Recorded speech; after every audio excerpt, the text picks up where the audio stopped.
Muy bien. Pues muchas gracias, muy buenos días a todos, todas. De verdad estoy muy contenta de verlos a todos por aquí, sobre todo estudiantes queridos que ya podrían estar de vacaciones y sin embargo están aquí muy interesados en escuchar lo que van a decir nuestros ponentes el día de hoy. Bueno, muchas gracias. Además, bueno, a Jean-François por organizar este evento y por supuesto a nuestros panelistas que tenemos el día de hoy, panelistas de primerísima, algunos nuestros egresados, todos encuestadores muy importantes y bueno, ya el colega Billy Sonnleitner que pues nos va a dar una visión distinta de lo que nos van a presentar los encuestadores. Las encuestas de opinión pública son una técnica de investigación social relativamente reciente, pero que han alcanzado un lugar muy importante en las sociedades modernas. Están cada vez más presentes en la agenda pública, constituyéndose como un recurso indispensable para orientar las decisiones de actores públicos y privados. Son difundidas regularmente por los medios de comunicación, son usadas por los políticos para sus decisiones y seguidas por grupos de público atento. El lector de periódicos y quien se informa por la televisión generalmente se ve bombardeado por resultados de encuestas sobre distintos temas, desde aprobación presidencial, confianza institucional, evaluación de políticas públicas o percepción sobre valores compartidos. Los cambios producidos en las sociedades modernas, reflejados en el deterioro de las adhesiones colectivas, el mayor énfasis en los intereses individuales y el menor peso que tienen la pertenencia a clase social o religión, ha llevado al aumento en la volatilidad de los electores, complicando el trabajo de los encuestadores. Cada vez hay un mayor porcentaje de votantes que deciden su voto en el último momento por consideraciones muy pragmáticas que dificultan la predicción electoral. Las encuestas adquieren una enorme visibilidad durante las campañas electorales, aun cuando se reconozca que no son predicciones, sino simplemente una fotografía de la realidad en un punto específico en el tiempo. Las encuestas brindan información sobre la intención de voto de los ciudadanos durante las campañas. Esa información puede afectar las percepciones de los votantes sobre las posibilidades que tienen los partidos de ganar en los sistemas mayoritarios o de formar coaliciones en los sistemas de representación proporcional. Hay quien señala que, al afectar las expectativas de los votantes sobre el resultado de la elección, las encuestas pueden afectar el voto al inducir un voto estratégico o un efecto de contagio o arrastre. En esta elección hay contiendas que lucen casi definidas, otras parecen mucho más competidas. Como todos los años electorales, la variación de las proyecciones de distintas encuestas no es menor. Por ejemplo, aunque la mayoría de las encuestas presenta a la candidata de la coalición Sigamos Haciendo Historia como puntera, los márgenes de victoria sí varían desde los 30 puntos hasta los 5. ¿Qué explica estas variaciones? En las contiendas a gobernador hay unos estados que se antojan competidos, en los que la victoria de Morena y aliados no es segura, sobre todo en estos estados en los que Morena gobierna y el desempeño de los gobernantes ha sido muy deficiente. Como en otras elecciones, esta vez están en juego aspectos muy pragmáticos asociados a la gestión territorial local y al refrendo o castigo a las acciones de gobierno a nivel federal y local. Como académicos seguimos preguntándonos qué motiva la decisión de los electores a emitir su voto en uno u otro sentido, cuáles son los temas que le interesan al electorado, cuál es la evaluación de la ciudadanía sobre el desempeño del partido en el gobierno, qué opinión tienen sobre los partidos de oposición, cuál es el peso que tiene el nivel de aprobación del presidente en la intención de voto por Morena. Para intentar responder estas y otras preguntas, en esta ocasión invitamos a Lorena Becerra, hasta hace muy poquito jefa de encuestas del Grupo Reforma, y ahora, si entiendo bien, Lorena, en tu empresa Becerra, Mizuno y Asociados. Jorge Buendía, fundador y director de la encuestadora Buendía y Márquez, y Francisco Abundis, director y creo que también fundador de Parametría, y por último, Billy Sonnleitner, profesor investigador del Centro de Estudios Sociológicos de esta institución. Pues sin más, voy a dar la palabra primero a Lorena Becerra. Muchas gracias. Gracias.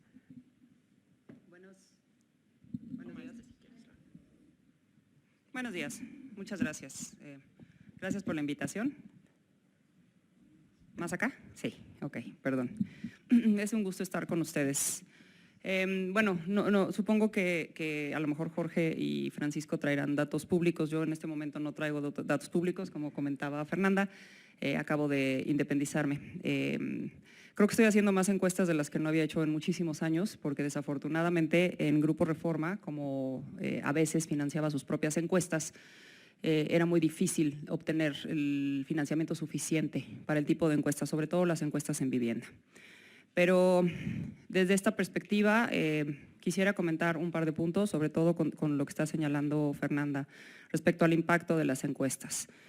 No sé si vieron la semana pasada, Alejandro Moreno publicó un texto en donde él encuesta sobre la credibilidad de las encuestas. Y la credibilidad de las encuestas resulta que es muy baja. Ya casi nadie cree en las encuestas precisamente porque ha cambiado la narrativa en torno a las encuestas, básicamente con la idea de que ya no podemos creerles. Las encuestas siempre fallan o las encuestas son del mejor postor. Creo que el papel que han tenido las encuestas, sobre todo en este proceso electoral, es mucho mayor del que habíamos visto antes. La mayoría de los candidatos a puestos de mayor perfil, digamos, obviamente empezando con presidente, muchos de gobernador, diputados, presidentes municipales, etcétera, se eligieron por el método de encuestas. Entonces, realmente el país lleva, sobre todo con Morena, ¿no? El país lleva en una ola de encuestitis y, ¿no? Ya no sé ni cómo llamarle, desde pues, hace casi un año, ¿no? Entonces, ¿qué es lo que está pasando últimamente? Nosotros ya llegamos, y esto lo he dicho varias veces, nosotros llegamos a las casas, tocamos a las casas y la población ya está cansada. De entrada ya piensa que vienes de algún partido político, obviamente de Morena, porque es el que más despliegue territorial ha tenido. Eso ya impacta mucho en la posibilidad de que nos contesten, en primer lugar, en la posibilidad de que nos contesten de cierta forma, en segundo lugar, y en la posibilidad de que esa respuesta no necesariamente sea tan honesta, en tercer lugar. Entonces, por un lado, bueno, qué bueno que están recurriendo a las encuestas en mayor medida, pero por otro lado también ahora sí que no le están haciendo un servicio a la industria de las encuestas. También que estamos viendo la exigencia respecto a las encuestas, ¿no? Que eso es algo que es recurrente cada proceso electoral. Básicamente, y aquí, bueno, mis colegas no me dejarán mentir, cada que hay una elección nos volvemos a sentar todos nuevamente en un foro a discutir en qué fallaron las encuestas, quién falló más, quién le atinó más, ¿no? Y ya de ahí viene, ¿no? De hecho, en 2023, el año pasado, después del Estado de México, a las encuestas que no les fue bien, que sobreestimaron, sobre todo el triunfo de Delfina Gómez, por mucho, ya estaban listos para ponerlos en un paredón y fusilarlos, ¿no? Pero el problema es que muchas veces se ha vuelto sensacionalismo, ¿no? Sobre todo creado mucho por los medios en torno a las encuestas. ¿Quién va ganando? Y es lo único que ven. ¿Cómo va la carrera de caballos? Ah, no, Chuchito lo trae más arriba. Ah, no, Menganito lo trae más arriba. No, este sí lo trae 5 puntos. No, este sí es un empate.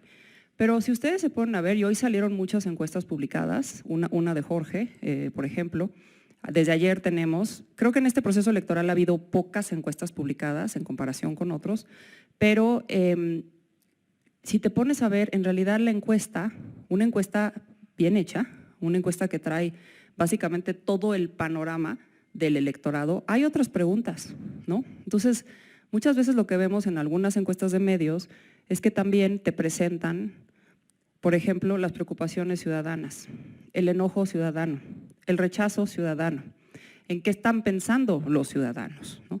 Entonces, muchas veces también hay que ver qué es lo que nos está tratando de decir una encuesta publicada. No necesariamente tiene que ser predecir el voto, que eso muchas veces hemos dicho que no necesariamente para eso son. Pero al final como que no nos quedamos con eso. Nosotros exigimos nuevamente que las encuestas se acerquen a, que atinen el resultado electoral, ¿no? Ahora, si ya nos vamos, y aquí me voy rapidísimo a los métodos de encuestas y luego ya les voy a dar un comentario sobre cómo estoy viendo las contiendas, ¿no? También, ¿qué ha pasado? Por lo menos en mi experiencia, se ha complicado muchísimo los levantamientos en vivienda. Y no es la primera vez que las encuestas tienen retos de medición. De hecho, yo empecé haciendo encuestas en el año 99, Desde ahí teníamos problemáticas, ¿por qué? Pues porque venía la carrera, ¿no? Donde estaba Fox, donde por primera vez había la posibilidad de que perdiera el PRI, en donde de hecho vimos un voto estratégico de los perredistas, que fue más un voto anti-PRI, ¿no? Pero muchas encuestas, de hecho la mayoría de las encuestas publicadas traían un triunfo de la Bastida, hubo muy pocas que dijeron que podía ganar Fox. Ahí que encontrábamos básicamente este voto oculto, ¿no?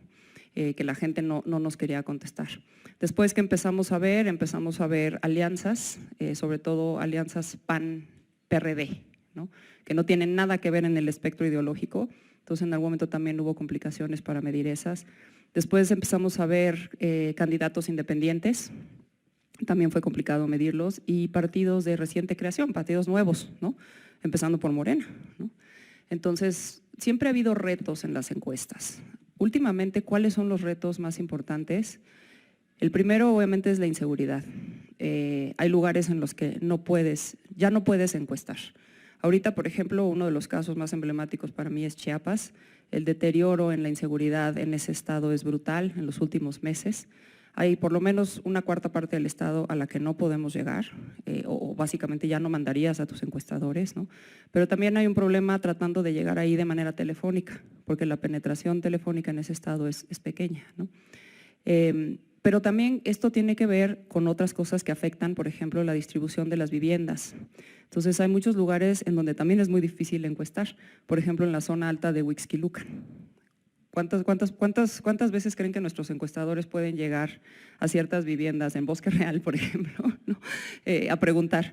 ¿Y ustedes creen que no hay ahí una intención de voto clara en algunos de esos habitantes? Entonces, todo eso se ha complicado. Y un tercer elemento, para mí, sí es lo que ha hecho Morena, básicamente con los servidores de la nación, los programas sociales y esto que les comentaba, ¿no? Que han estado encuestando desde hace mucho tiempo. No me voy a meter más a eso, pero todo esto ha complicado bastante las encuestas en vivienda. También que hemos visto que han surgido una cantidad de encuestas que yo les llamo, hay quienes les llaman encuestas patito, yo les llamo encuestas de bajo costo, ¿no? Pero básicamente que están tratando de llegar a la población con métodos telefónicos de robot, muchas con internet, etcétera. En algunas no les ha ido tan mal, en algunas contiendas electorales, en el Estado de México, en algunos países ¿no? de Sudamérica, etcétera. Pero entonces básicamente ya empezamos a encontrar que hay otras metodologías, por llamarla así, que hacen una proliferación de encuestas, ¿no? Esto sin duda yo considero que después de este proceso electoral, dependiendo de cómo quede el resultado, vamos a tener una discusión muy amplia sobre qué tanto se deben incorporar y tomar en serio estas encuestas que utilizan métodos de bajo costo o no, porque hemos visto ahora sí que encontronazos muy importantes entre un grupo de encuestadores y otro grupo de encuestadores, ¿no? ¿Y ahorita qué estamos viendo? Porque ahorita una de las preguntas que planteaba Fernanda, ¿por qué las diferencias, ¿no? ¿Por qué vemos encuestas que nos dicen un dígito, ¿no? O dos dígitos, pero en el bajo rango, y otras que nos dicen dos dígitos, pero en un rango muy alto? Y estoy hablando de la carrera presidencial. No necesariamente tiene que ver con la metodología, porque sí vemos diferencias importantes entre las encuestas en vivienda, ¿no? Entonces yo creo que más bien tiene que ver con otras cosas, y ahora sí tiene que ver básicamente con a quién estás encuestando, en dónde estás logrando llegar, con qué tan capacitado está tu campo y cómo está diseñado tu instrumento. Si nosotros vemos el poll of polls de Oráculos, parece que prácticamente la contienda presidencial no se ha movido, que hay una estabilidad total en las preferencias, ¿no? Yo creo que, y esto es básicamente porque es un agregador de las encuestas publicadas, ¿no? Yo creo que a veces hay complicaciones y hay retos para agregar todas las encuestas, ¿no? Porque pues básicamente estamos hablando de distintas casas con en general distintas metodologías. ¿Qué se supone que es lo positivo de los agregadores? Que eliminan el ruido, eliminan las diferencias entre estas encuestas. ¿Qué es lo que puede ser, digamos, que una debilidad de los agregadores? Es que sí están perdiendo, digamos, que el zoom que algunas encuestas podrían tener. Una de las principales preocupaciones que ya se han detectado últimamente es que la mayor parte de las encuestas de mayor calidad ya no son públicas. Son encuestas que básicamente están para consumo de los políticos, de los candidatos y de los cuartos de guerra. Y realmente, ¿qué es lo que, de mi manera de ver, por lo menos estamos viendo en esas encuestas? Es que sí ha habido movimiento, sí ha habido reacción en la contienda presidencial. Ha habido eventos que han tenido más impacto que otros. Y básicamente yo creo que, o por lo menos en los datos que yo tengo, las encuestas locales, las contiendas locales, empezando por Ciudad de México, ¿no? Veracruz, Guanajuato, Jalisco, han tenido un impacto muy fuerte también en mover en general las preferencias. Ahí estamos viendo contiendas muy competidas, estamos viendo contiendas en donde la población está volteando a ver a sus mandatarios locales y está ya sea refrendando el partido en el poder o está ejerciendo un voto de castigo, ¿no? Y también, ¿qué es lo que estamos viendo? Y una cosa que a mí sobre todo me está llamando mucho la atención, creo que estamos viendo una reacción a eventos que antes no tenían tanta reacción, como los debates, por ejemplo, ¿no? Antes había muchos más reacciones a escándalos de corrupción, pero ahorita como ya todo el mundo trae su escándalo de corrupción personal, ¿no? Es ya más difícil, porque pues ya es si le crees o no le crees, ¿no? Pero estamos viendo cierta reacción a los debates, ¿no? Y también otra cosa que para mí ha cambiado significativamente es que estamos viendo un uso mucho mayor de las redes sociales para informarse.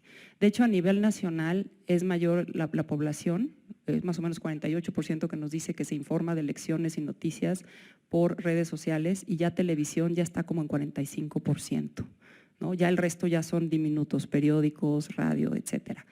Y yo creo que esto tiene mucho que ver con que el movimiento de las campañas lo estamos viendo en las redes sociales, ya no en la tele, y precisamente por la ley electoral, porque es tan rígido el uso de spots, ¿no? Si tú quieres hacer un spot, se va a tardar casi 10 días en ver la luz en la tele, ¿no? En cambio, en redes sociales, ¿no? Aunque porque no están reguladas, puedes hacer lo que quieras. La historia que yo estoy viendo, porque por lo menos en esta elección, es que sí es una elección en donde la población está poniendo atención, es una elección en donde todos estos retos los vamos a tener para futuro, sobre todo entre los beneficiarios de programas sociales, con este manejo de que si Morena pierde, se van a perder los programas sociales.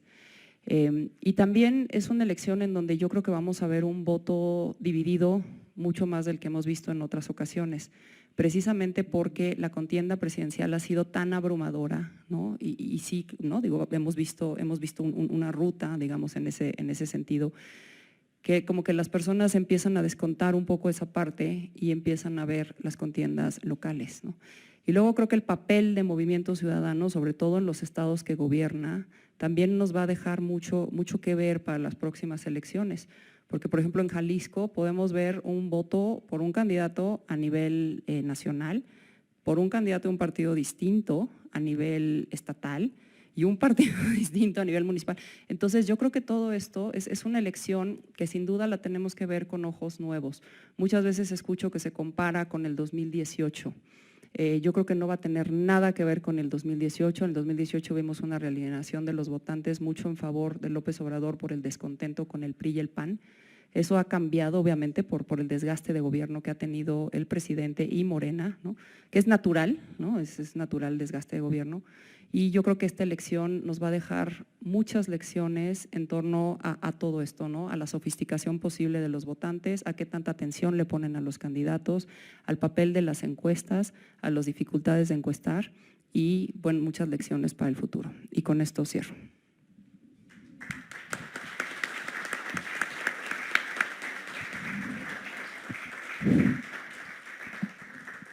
Muchas gracias, Lorena. Muy interesante todo lo que nos planteas, especialmente para mí el asunto de la credibilidad de las encuestas, que estoy totalmente de acuerdo contigo. Además, creo que no solamente es en las encuestas electorales las que pierden credibilidad, el problema es que siento que arrastra a otras. Nosotros recientemente diseñamos una encuesta y la empresa de campo pues nos decía es que la gente no quiere contestar, no se puede ir, hubo incluso hasta intentos de linchamiento a los encuestadores en algunas zonas. Entonces sí creo que es algo pues muy importante que hay que tener en cuenta. Muchas gracias. Seguiríamos con Jorge Buendía. Gracias, Jorge. Muchas gracias, Fer. y gracias al Colegio de México por la invitación. Siempre es un gusto regresar, platicar con ustedes. Les voy a presentar algunos datos para tratar de entender qué es lo que ha pasado en esta campaña. Parece que voy a empezar por el final. Estos son los datos de la encuesta que publicamos el día de hoy, excluyendo el 19% de no respuesta, 54 para Sheinbaum, 34 para Xóchitl Gálvez y 12% para Álvarez Maínez. ¿Cómo llegamos hasta aquí o cómo podemos entender estos números?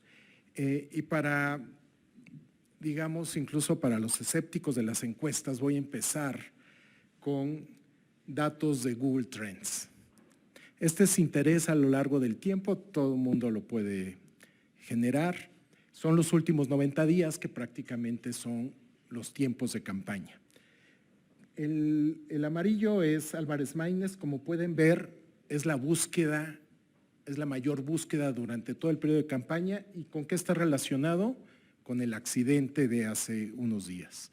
Fue el evento que más búsquedas generó en Google sobre uno de los aspirantes. Después tenemos 3 picos, no sé si, bueno, 3 picos que todos corresponden con los debates, absolutamente todos. Son los eventos, digamos, de campaña que mayor interés generaron y es un pico del cual se beneficiaron prácticamente todos los aspirantes. Al inicio está un poco el arranque de campaña de Sheinbaum. Sheinbaum está en rojo, Xóchitl en azul y Maínez en amarillo. Pero esos son, como decía Lorena, pues básicamente los debates fueron como el evento central de la campaña más el accidente. Pero hay otros elementos a notar y que quiero destacar.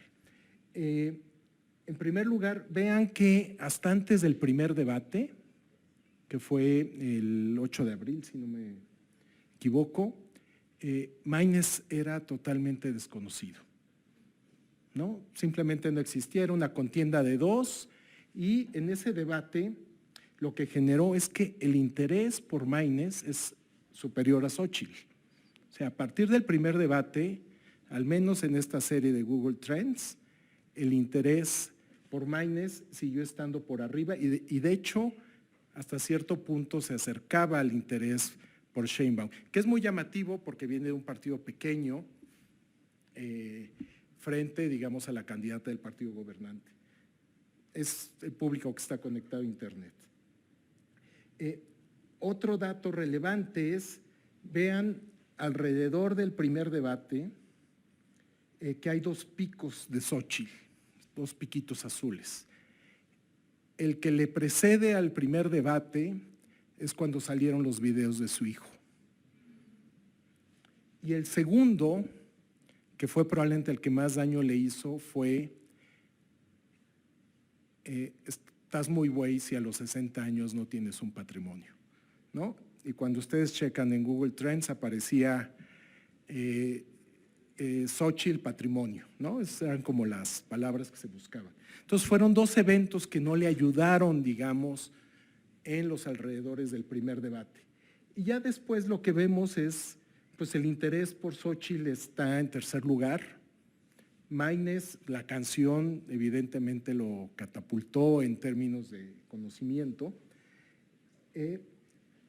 y pues bastante cercano a Sheinbaum. Naturalmente sabemos cuál es el sesgo que hay entre la gente que usa Internet, más orientada a la gente de mayor educación, de mayor ingreso, jóvenes, pero también es cierto que gracias a los teléfonos inteligentes, a los smartphones, pues el acceso a Internet también ya está muy, muy extendido. Las cifras de Enduti deben andar alrededor de 80-85% de acceso a Internet, ¿no? Entonces, eso es lo que nos dicen las búsquedas de Google, el interés a través de Google. Ahora, ¿qué tenemos de las encuestas?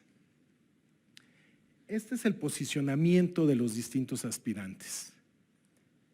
Antes de entrar en lo específico, quiero destacar algo. Vean la poca información que tenemos sobre Álvarez Maínez y sobre Xóchitl, segundo lugar. Y creo que esta es una lección de esta campaña. No se puede pretender competir cuando, perdón por usar la expresión, casi te sacas de la manga a los aspirantes. Hace un año Xóchitl Gálvez todavía sonaba para candidata de la Ciudad de México, fue hasta agosto. Álvarez Maínez, pues literalmente fue en enero. Es decir, no estaban posicionados. Y quiero nada más que piensen en las tres alternancias que hemos tenido, 2000, 2012, 2018, en todas los candidatos ganadores, o los candidatos de oposición en ese momento, empezaron su carrera presidencial años antes. Fox hasta renunció a la gubernatura de Guanajuato, Peña Nieto, bueno, pues casi desde que después de 2006 empezó, y ya no digamos López Obrador, que era su tercera campaña. Es decir, es un requisito importante tener un trabajo político de mucho tiempo para intentar ser competitivo, me parece. Y vean los números. Estas son nuestras encuestas trimestrales, todas son públicas, las publicamos en el Universal. Observen, en términos generales, lo que se ve es lo natural, un aumento en los niveles de conocimiento, muy marcado en el caso de Maínez, que pasó de ser un desconocido en febrero, 13%. Reconocimiento de nombre, ojo, es la forma más elemental de conocimiento, es simplemente que hayas oído el nombre.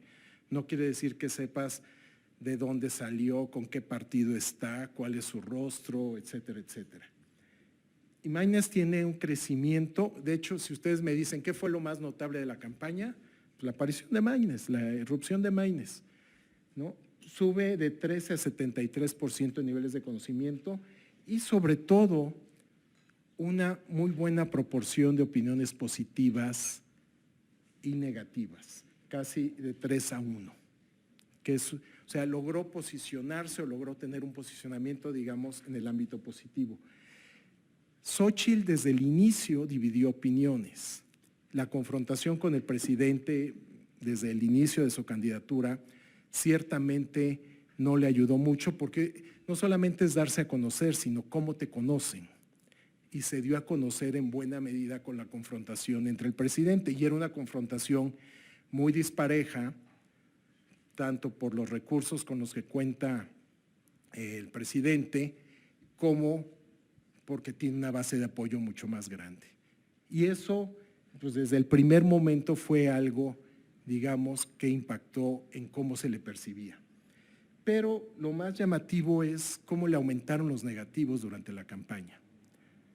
Ahí se ve de manera clara, precisamente a raíz del primer debate. De hecho, la caída se ve más clara en el mes de abril, donde le aumentan los negativos de diversos indicadores que puede haber en las encuestas. Y no solamente es en nuestra encuesta, también en diversas encuestas aparece este balance de opinión negativo.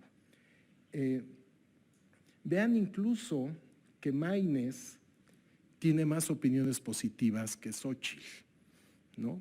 Entonces, incluso cuando oímos el argumento de este voto útil y vemos simplemente cómo están la distribución de opiniones positivas, pues un prerequisito es precisamente que Xóchitl sea preferido sobre Sheinbaum, digamos, para pedir este voto útil. Pero dado esos negativos, eso se antoja improbable, ¿no? Tendría que ser la segunda opción. En el caso de Sheinbaum, pues básicamente ya tenía niveles altos de conocimiento, son cambios marginales, le aumentan un poquito más los negativos durante la campaña, 6 puntos porcentuales y sus positivos 3, pero pues en general tiene un muy buen balance de opinión. Y creo que eso explica también cómo estamos llegando a esta campaña. donde pues básicamente quien va en primer lugar pues lo que busca es mantenerse y que la brecha, y aquí lo más relevante en términos de la dinámica de la campaña es que Xóchitl no pudo cerrar esa brecha, ¿no? Digamos, o cambios en el margen. Esta es otra manera de medir la intención de voto, y aquí tiene que ver un poco con lo que mencionaba Lorena. ¿Cómo medimos las preferencias electorales? Tradicionalmente en México quizás estamos muy influidos porque todo es muy uniforme, ¿no? Pero ciertamente, por ejemplo, todo es muy uniforme en el sentido que es una legislación federal y es la misma boleta en todas partes. Pero hay otros países como Estados Unidos que tienen diferentes maneras de votar. Entonces, aunque las opciones puedan ser las mismas, las maneras de votar son diferentes. O esto en términos más académicos, pues es una medición indirecta de la preferencia electoral y hay diversos métodos estadísticos para precisamente generarla. Entonces, esta siempre es como un mecanismo de validación, precisamente por muchos de los temores que menciona Lorena, de que la gente no quiere responder o no se siente cómoda, se siente comprometida, etcétera, etcétera, ¿no? Entonces, pues también buscamos recopilar dentro de la encuesta mucha información acerca de hacia dónde se puede orientar el voto. Vean, por ejemplo, y nuevamente reafirmo un poco lo que les mencionaba, los negativos que tiene Xóchitl, que generaría más descontento. Una victoria, naturalmente muchos son de Morena, ¿no? Esto se ve, pero la base de apoyo es de 26%, digamos, que se vería, y en el caso de Sheinbaum de 51%. Pero en ambos casos, digamos, y es lo que yo rescataría, es una brecha, digamos, que es consistente con la proyección de intención de voto. Con esto quiero cerrar. Se ha hablado mucho de, pues evidentemente, el voto puede cambiar, ¿no? Quizá quienes estén familiarizados con la literatura de opinión pública y elecciones recordarán un artículo clásico de Christopher Aiken, de Chris Aiken, en la que hablaba de que hay que entender el voto como algo probabilístico, es decir, tenemos la probabilidad de votar por alguien. Alguien que siempre que tiene definido su voto tiene una probabilidad prácticamente del 100% de votar por esa persona, mientras que alguien que nos dice que todavía tiene dudas, aunque nos diga que va a votar por alguien en la encuesta, pero ciertamente su probabilidad no es del 100%. Y este es el caso, 38% nos dijo que todavía tenía dudas de por quién votar. Muchos de ellos nos dieron intención de voto, pero la probabilidad no es de 100% como quienes nos dicen que ya están definidos. Y quisimos saber aquellos que tienen dudas hacia dónde se pueden orientar. Es decir, ¿cuál es su mercado electoral? A mí me gusta, por ejemplo, si estoy en el ámbito opositor, pues a mí me gusta en este momento Xóchitl, ¿considero a Maynes o no lo considero? ¿No? Si llego a cambiar mi voto, que en este momento es Xóchitl, ¿hacia dónde me puedo ir? Y la pregunta que hicimos es precisamente a los que pueden cambiar su voto, ¿hacia dónde se podrían inclinar? No quiere decir que lo vayan a hacer, es simplemente ver su espacio electoral o su probabilidad de votar. Y aquí quizá lo que quiero destacarles son dos cosas. Uno, pues pareciera que si hay un movimiento en los últimos días de la campaña, pudiera darse a favor de Maynes. Y en segundo lugar, que pues prácticamente no se ve, no hay indicios, digamos, en esta pregunta de que la brecha entre primer y segundo lugar se pueda cerrar, porque incluso se pueden inclinar un poquito más por Sheinbaum que por Xóchitl. Entonces, en términos de la brecha, digamos, se ve poco probable que eso pudiera ocurrir. Entonces, el movimiento más probable que pudiera hacer es un crecimiento de Maynes, pero por decir, nosotros tenemos 12%, si llegara a crecer a 14%, pues probablemente puede ser a expensas de las dos, pero ¿qué significa que la brecha entre primer y segundo lugar pues, se mantiene, ¿no? Y ya con eso cierro y pues ya en preguntas y respuestas ya vemos otras cosas. Gracias.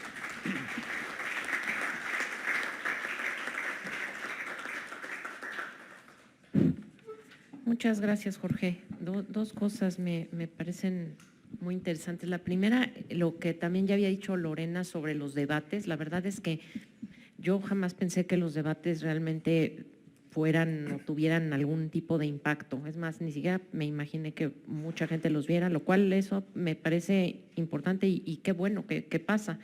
La segunda cosa que me parece interesante es esto que dices sobre el, digamos, el momento en el que Xóchitl fue seleccionada, digamos, como candidata, porque, no sé, y esa es una pregunta que dejo para el final. Entonces, ¿tú crees que si Xóchitl hubiera sido seleccionada antes, hubiera sido realmente más competitiva? O sea, ¿hubiera tenido mayor intención de voto que el que tiene o realmente, digamos, lo que presenta ahora es algo que, no sé, yo hubiera pensado que se hubiera mantenido más o menos igual, pero bueno, no lo sé. Lo dejo para el final. Gracias. Le doy la palabra ahora a Francisco Abundis. Muchas gracias, Fernanda, gracias por la invitación, un gusto estar con ustedes, gracias por venir porque sé que están de vacaciones, entonces se agradece doble. Y espero que les podamos decir algo que no sepan, porque pues ya varias de estas cosas a lo mejor les parecen lugares comunes.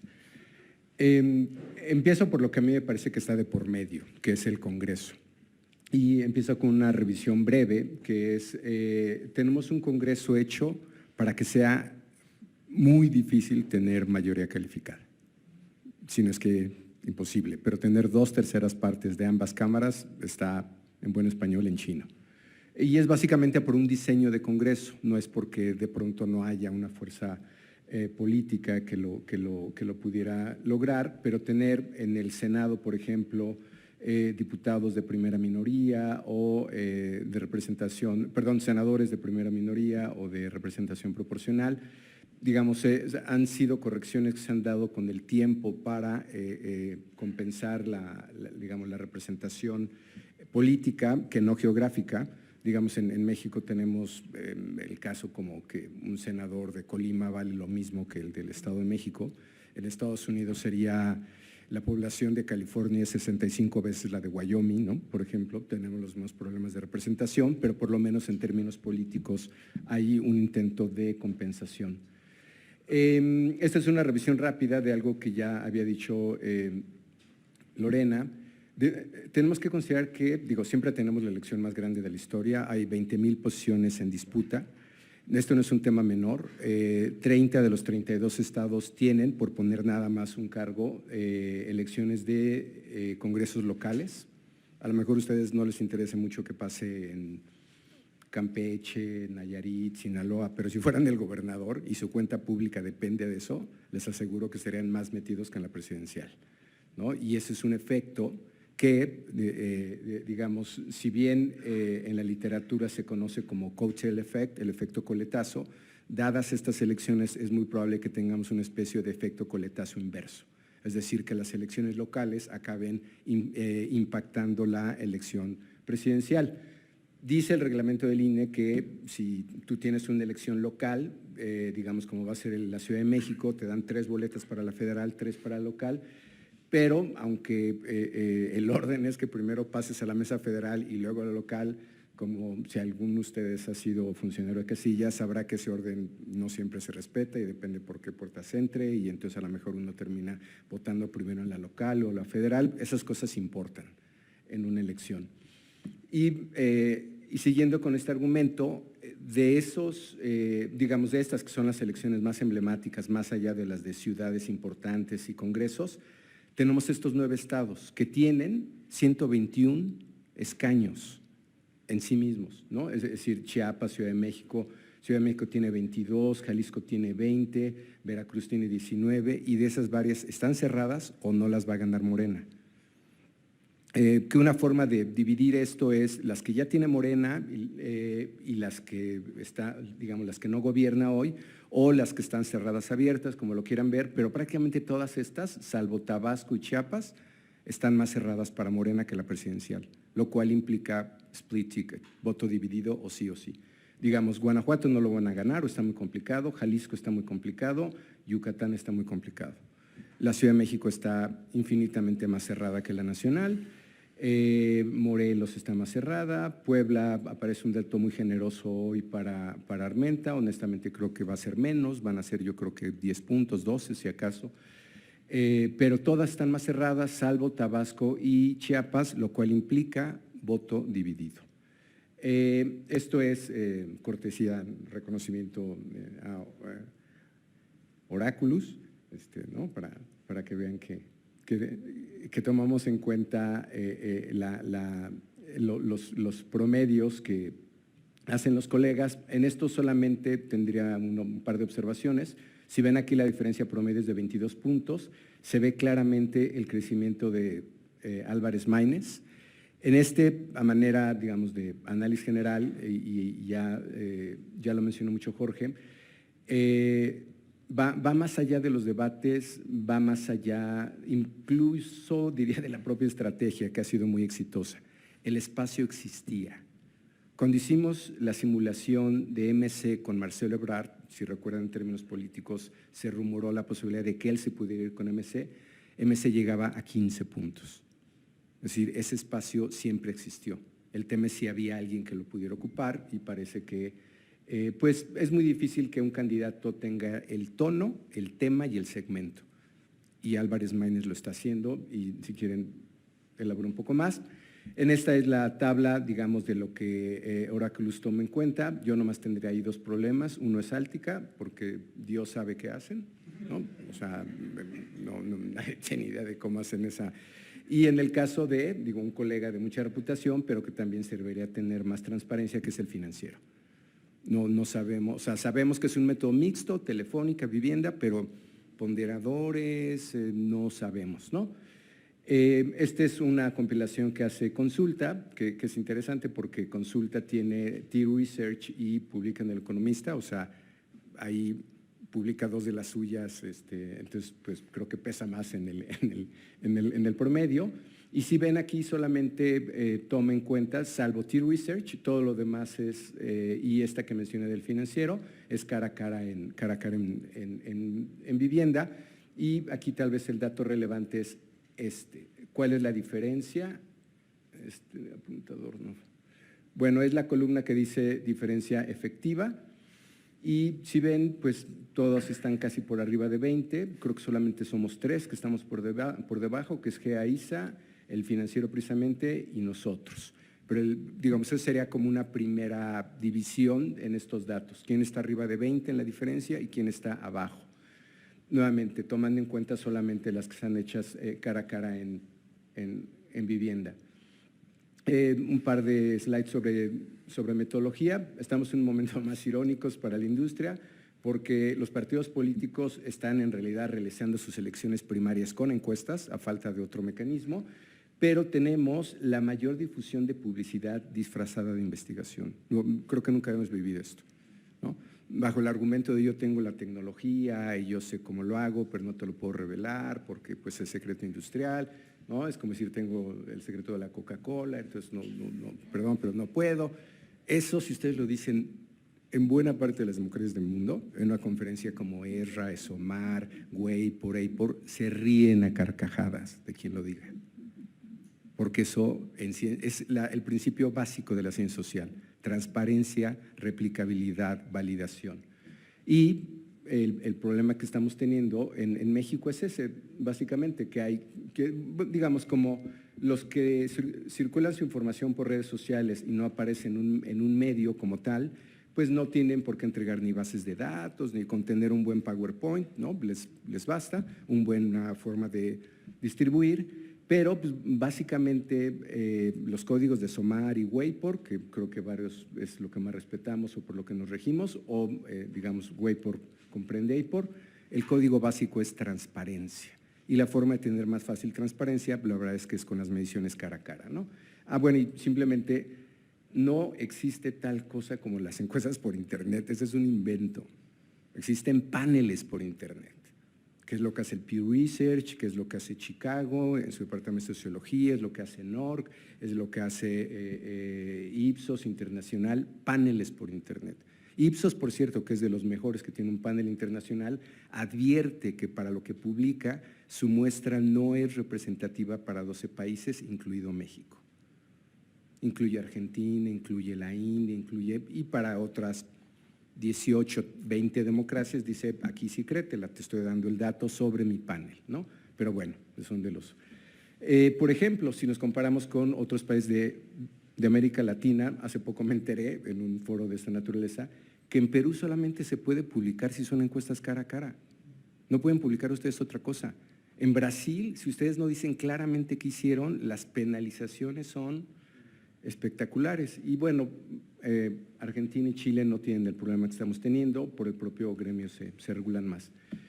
Por ponerle peso a esto, digamos que esta es la quinta elección que tenemos a nivel presidencial, empezando por el 2000. ¿Y cuál es la historia de estas? Bueno, pues ciertamente, como ya decía Lorena, empezábamos con una elección donde la Bastida estaba arriba, pero termina ganando Fox por 7 puntos. La elección de 2006, el propio ex candidato Calderón al inicio de su campaña dice voy 10, 11 abajo, pero ahí les voy, febrero, y acaba .56 arriba. Un caso muy criticado de sobreestimación, en el caso de Peña Nieto, donde terminó por una diferencia de 6 puntos, y había mediciones como las tenemos ahora, o similares de 15 a 20 puntos, y finalmente una que es totalmente inusual, que es 2018, que ya teníamos, depende de la serie que vean, pero todas vienen de estar más cerradas, abrir. En la nuestra tenía 20 y acabó en 30, 31, ¿no? Entonces, si vamos a esta breve historia, ¿qué es lo más probable desde que esto empezó? Pues que se fuera a cerrar, ¿no? Y aquí es donde empiezan los problemas. Esto es la Ciudad de México en el 2021. Es una correlación muy sencilla de la preferencia por PAN, PRI, PRD con la participación por casilla. Es decir, esto no es encuestas, no son datos duros. Es las casillas donde obtuvo mayor preferencia PAN, PRI, PRD fueron las que más votaron. Y esto es Morena en esa misma elección. Entonces, ustedes podían ver Álvaro Obregón, Miguel Hidalgo con casillas de PAN 80%, con participación de por ahí 80-90%, y esto es el Estado de México. Este es Alejandra del Moral, ¿no? Que tuvo en promedio su casilla que ganó tenía 60 de participación, y esto es Delfina Gómez. En promedio, la casilla que ganó tenía 40 de participación. Esto va a pasar otra vez. Lo que no sabemos es, en inglés diríamos slope, perdón porque esta ya me ayudaron a prepararla, y entonces la pendiente, el slope, ese es el tema, ¿no? Y otro tema que me parece que no es menor, los niveles de conocimiento de la elección, si los ponen por fuerza política, los de la oposición conocen más en fecha precisa la elección. Esta es una variable proxy de participación. Ustedes me pueden decir que sí, son los mejores ciudadanos, siempre votan, votaron en la pasada, pero si no se sabe en la fecha de elección, no están en la elección. Entonces, esta es una variable que nos es muy útil. Y los niveles, si lo comparamos con otros años, que no está aquí está por meses recientes, pero si lo comparamos con 2006, 12, 18, es muy parecido, con un problema. Esta elección va a ser en junio, no en julio. Ese mes de diferencia de involucramiento del ciudadano puede impactar la participación. Y si bien tenemos, estas son las históricas recientes, la más alta es la de 2000 con 64, hablo de las de este siglo, la más baja 2006 y las últimas dos de 63, esto podría impactar la participación electoral o, sobre todo nuevamente, quien tiene, sobre todo, digamos, donde medimos mayores diferencias es el norte del país, oposición, comparado con el sur del país, Morena. Hay diferencias hasta de 20 puntos. Mientras aquí el 60, 65 sabe la fecha de elección, en el sur están en 45. ¿No? digamos, esto no es tan relevante para Chiapas y Tabasco, pero importa. Y este es otro de los fenómenos que, digamos, Sheinbaum, que ha tenido pues algo de tiempo para posicionarse, ¿no? Digo, nada más para poner en la última parte del proceso, la primera vez que el presidente habló de los posibles candidatos, no quiero utilizar su lenguaje porque ya es comprar el discurso, pero bueno, esos candidatos los mencioné en agosto del 22. El proceso fue en septiembre del 23, un año de campaña, ¿no? Ahorita que preguntaba Fernanda si Xóchitl hubiera empezado antes, honestamente no creo que hubiera cambiado. El problema de Xóchitl es con lo que carga.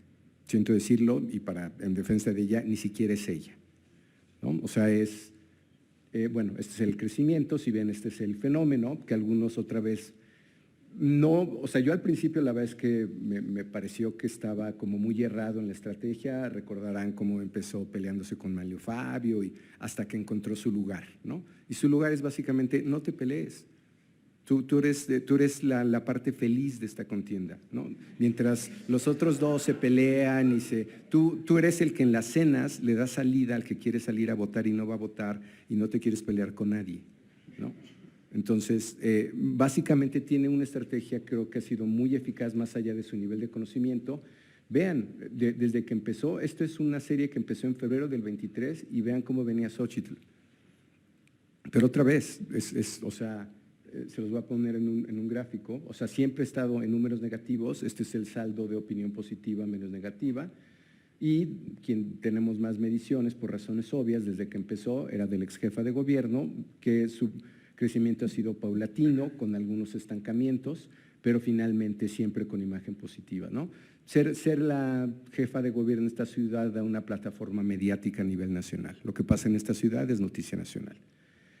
Estos son nuestros últimos números, que digamos aquí, lamentablemente en las concentradoras, que sería otro tema, no nos permiten publicar votos nulos, que es, por cierto, el primer valor y más sencillo de prever, ¿no? O sea, es la primera variable que podemos ya estimar de cuánto es el voto nulo, porque simplemente es el histórico.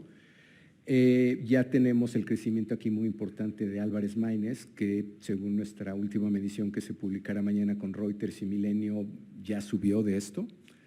Esto tiene un antecedente claro, que es el que les decía. Su techo lo llegamos a medir con un candidato como Marcelo Ebrard y podía haber llegado a 15, ¿no? Ciertamente entre mercadotecnia, posicionamiento, algo de los debates, como señalan, pues digo, hay quien puede criticar que repita 53 veces su nombre en la canción, algo así, pero que es eficaz, sin duda, ¿no? Y otro tema que no es menor, quien considere que su discurso de niños, infancia, es muy naif, es la misma estrategia que utilizan los mercadólogos para que los niños obliguen a sus papás a comprar juguetes, ¿no? Es la misma. Entonces va a haber una fuerza de niños atrás ahí presionando de ¿por quién dices que vas a votar? ¿No? Y luego, bueno, ¿de dónde está saliendo esto? Ciertamente MC primero crece por el PAN, no es casual que haya crecido primero en Nuevo León, luego en Jalisco, plazas como Campeche, pero luego empieza a crecer sobre Morena. Y yo creo que ya empezó a crecer sobre Morena. Y pues, digamos, poniendo algunos parámetros, estos son los límites de cuál podría ser el techo de la oposición. O sea, ese 36, de hecho está subestimado, que nunca votaría por el PRI, puede llegar a 42, 44%. Pero en el agregado, 62% de la gente, ¿no? En esta mención dice que nunca votaría por la oposición.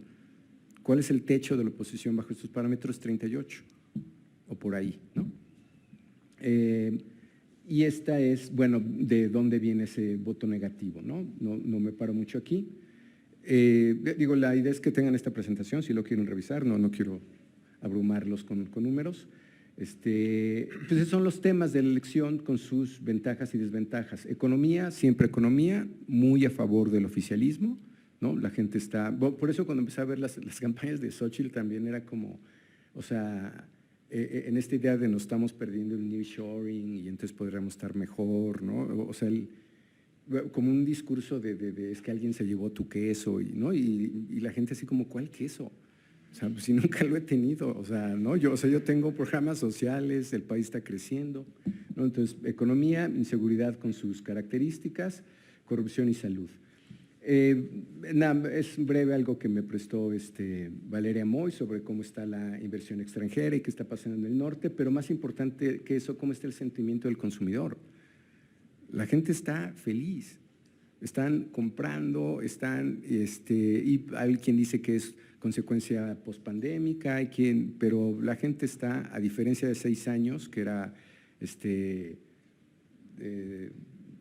en fin, digo, estos ataques de pánico, de saca tu dinero del banco y no compres nada, y, ¿no? Si ven ahorita cómo está el movimiento inmobiliario, súper estable, todo el mundo haciendo transacciones, en fin, ¿no? Pero esto es a nivel consumidor. Esta es la retrospectiva de qué también lo ha hecho, digamos, cómo ven a Morena. Esto es la prospectiva, ¿no? De cómo se ve el consumidor, digamos, cómo se vio desde que empezó esta administración y simplemente ha ido creciendo. Entonces, la economía para, digamos, quien tiene empleo, y para quien no, en grandes números, le resumo esta tabla, 1 de cada 4 adultos en este país recibe dinero directo del gobierno, 1 de 3 a nivel hogar, casi la mitad a nivel familiar, ¿no? Y no es nada más alcance, montos, ¿no? Pensiones que se fueron de 2,000 a 4,000, de 3,000 a 6,000, en fin, ¿no? Entonces, y sí tenemos una propensión a mayor preferencia por Morena entre quien tiene los programas sociales. Eso está bastante claro. Que esto tiene sus 2 lados, ¿no? Sus 2 lados de la espada. Uno, ciertamente va a tener mayor preferencia Morena, pero en términos de mediciones sí nos está generando mucho ruido. Es decir, es histórico que aquí sobreestimamos al partido en el gobierno, no importa si es PAN, PRI, PRD, el que gobierne, el tema es por cuánto. Y esto es de lo que más impacta, o es donde hemos encontrado que impacta más, la correlación con programas sociales. Nosotros llegamos a tocar puertas, ciertamente no saben de dónde venimos, pero el por si acaso no vaya a ser, ¿no? Entonces, casi siempre declaro más a favor del gobierno. Entonces, ¿qué vamos a tener sobreestimación? Cuenten con ello, ¿no? ¿Cuánto? No sabemos. Por el impacto de los programas, creemos que más, probablemente más que otros años, ¿no? Y esta es una confesión de gremio. Quien está haciendo más encuestas es Morena. Digo, qué bueno, porque del otro lado está Lorena sola, pero los que estamos haciendo mediciones para Morena, pues la gente ya cree que es el único que está haciendo mediciones. O sea, ya lo hemos registrado en varias plazas. Digo, si sirve. O sea, ellos no saben para quién venimos, pero ciertamente ya nos dimos cuenta que la gente cree que la mayor parte que está encuestando es de Morena. En fin, como un fenómeno más. El tema de los debates, no voy a parar mucho aquí, más bien, digo, esta idea de que aquí hay knockouts, ciertamente cambia la conversación, pero no creo que sea la idea del knockout, es un poco la que me genera ruido. Esto es lo que puede pasar con algo como Massive Caller, que les diría que en su defensa por lo menos es más transparente, sabemos qué hace. Sabe que tiene 95% de no respuesta, que por cierto, esto en Estados Unidos está prohibido, o sea, porque esto es un engaño, o sea, ustedes no les marcan para que hablen con una grabadora, o sea, esto no se podría hacer en Estados Unidos, pero bueno, por lo menos sabemos qué hacen, sabemos cómo está su tasa de no respuesta y bueno, sabemos por qué les pueden publicar estas cosas, ¿no? Digo, ya para que la propia candidata Xochitl Gálvez reconozca que, ¿no? En una entrevista con Juan Ignacio Zavala ¿no? De cuánto vas arriba, no, voy como 10 arriba, no, pero no con Massive, porque ya sabemos que ellos venden, o sea, digo, ya la propia candidata sabe, ¿no? Cómo funciona, pero bueno, es otro tema para otra. Nada más una breve revisión de cómo están los demográficos, ya veremos con los exit polls cómo vienen. Teniendo 2 candidatas mujeres, una primera pregunta sería, ¿cómo viene entonces el voto femenino? Pues básicamente se divide por un voto antirriesgo, un voto pro oficialismo, donde las mujeres suelen votar más por Claudia Sheinbaum, es decir, aquí no tenemos un voto de género. los hombres más por Xóchitl Gálvez y, digamos, un poco menos por Jorge Álvarez Maínez. Esto es escolaridad, me parece interesante. El promedio de escolaridad de gente con universidad en este país es 15%. Ahí está, ese es el segmento que tiene Sheinbaum, más o menos 16%. El de Xóchitl es el doble, pero todavía arriba de ella está Álvarez Maínez, ¿no? Es cierto que los universitarios están votando, ¿no? Por edad, pues vean cómo está en el caso de Álvarez Maínez el segmento de 18 a 25, que es el que está a la derecha. 37% de su voto viene de ahí, ¿no? Entonces, otra vez, sí tiene el segmento, ¿no? Sí lo está consiguiendo. Y 19 a 24 no nos de sorprender mucho. En general, lo de Claudia Sheinbaum y Xóchitl Gálvez está más parejo. Esto es profesión, no me paro mucho aquí. Cualquier cosa nos pueden escribir y tengo presentación. Gracias.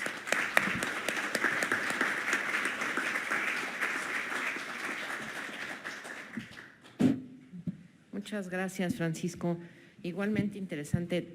Yo destaco dos cosas. Una, me da mucho gusto que los estudiantes estén aquí, sobre todo por lo que comentas de la calidad de las encuestas, de lo que hay que tener en cuenta cuando uno está viendo datos de encuestas. Esto que dices de publicidad disfrazada de investigación me parece una frase genial. Otro dato que me pareció también muy interesante es esto del 30% de las encuestas telefónicas, más bien dejan fuera 30% del electorado. Oyes mucho ya cuando dices, bueno, pero esa encuesta es telefónica. Hay quien te dice, bueno, sí, pero es que ya todo el mundo tiene celular. Entonces, pensar que dejas fuera aunque la mayoría de la gente tenga celular, al 30% del electorado con las encuestas telefónicas, creo que es también un dato que hay que tener en cuenta. Finalmente, me parece también que con los datos que presentas, pues se comprueba que entonces el elector claramente es racional. O sea, están felices, la economía va bien, pues, ¿por qué vas a votar en contra del partido que está en el poder? En fin, bueno. Paso la palabra finalmente a Billy Balson-Leitner. Gracias, muchas gracias, Billy.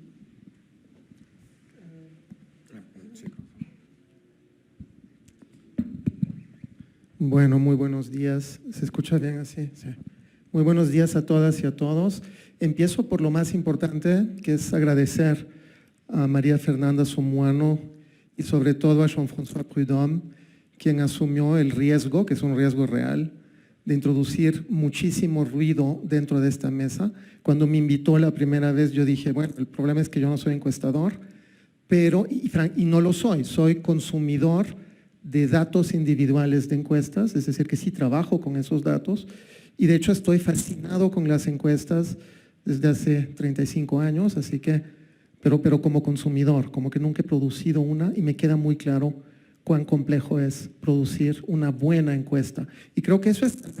Así que además de lo que les voy a compartir como ruido, sí quería ante todo destacar el enorme reconocimiento y respeto que les tengo a los colegas serios que están en esta mesa.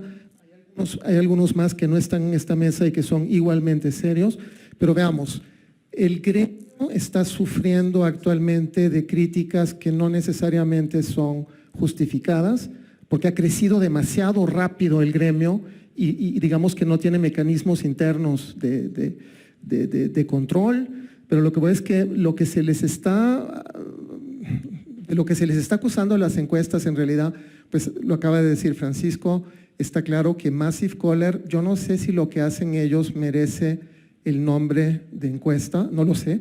Me lo pregunto, no estoy diciendo que no sea el caso, es una metodología muy interesante, pero ciertamente no tiene nada que ver con la metodología que se inventó en Colombia en 1940 por Lazarsfeld, ¿ok? Eso está claro. Y es evidente que no tiene el mismo nivel de confianza. Entonces, veamos, yo no me quiero perder mucho, pero también quería destacar antes de entrar en un enfoque un poco más crítico. Estoy interactuando mucho ahora con observadores internacionales electorales que vienen a México para tratar de entender el proceso y quería destacar que hay un reconocimiento a nivel internacional de la calidad del gremio. ¿Okay? Es decir, que hay un desfase también entre la percepción que tenemos nosotros en México de las encuestas y la legitimidad que todavía sigue teniendo el gremio fuera del país. Entonces hay que destacar eso también. Esperemos que tengamos un debate sustantivo después de la elección para entender qué es lo que no funcionó y por qué razones no funcionó, y que empecemos a hablar de metodología como se está haciendo en esta mesa. Es por eso creo que lo que voy a decir no va a ser tan fuera de campo. Lo fascinante de las encuestas es la metodología. Estamos en el Colegio de México y vamos a hablar de metodologías, y creo que hay que hacerlo también después de las elecciones para entender lo que pasó y cómo se explican estos desfases impresionantes. Yo les voy a dar ganas de leer la primera entrega de una investigación que está en curso en realidad, que estamos realizando con Pedro Viqueira, un historiador acá del colegio, con quien vengo trabajando desde los 90 en temas electorales. Y pues veamos, este trabajo es como la primera pequeña entrega de algo que queremos hacer después de las elecciones cuando tengamos los datos. No es una proyección de los resultados, son 3 escenarios para delimitar el rango de lo probable de lo que puede pasar el 2 de junio. De hecho, cuando terminamos el borrador de este pequeño artículo que les estoy mostrando acá, estábamos casi convencidos de que nadie lo iba a publicar porque es un poco complicado el artículo. Así que de ninguna forma les voy a sintetizar lo que desarrollamos en el artículo. Es imposible hacerlo en 15 minutos. Les voy a dar un esbozo de qué es lo que hacemos y para qué les pudiera servir si les interesa leer este artículo que encuentran aquí en nuestra página mapasyvoto.colmex.mx junto con otros materiales. Así que, y vamos a concluir y voy a utilizar más tiempo para establecer un diálogo con los colegas para ver si podemos generar preguntas sobre las metodologías que utilizamos y cómo éstas se pueden volver complementarias. Me permito empezar acá con esta larga cita del padre fundador de la ciencia política en Francia. Es tan conocido en Francia que aparece en las estampillas que se utilizaban en el milenio pasado para enviar cartas. ¿Se dan cuenta? Es decir, es un personaje público en Francia, prácticamente desconocido en los Estados Unidos y en América Latina, pero él fundó la ciencia política en Francia 50 años antes, no, 35 años antes de que se inventara esta herramienta fascinante que tenemos, que son las encuestas de opinión.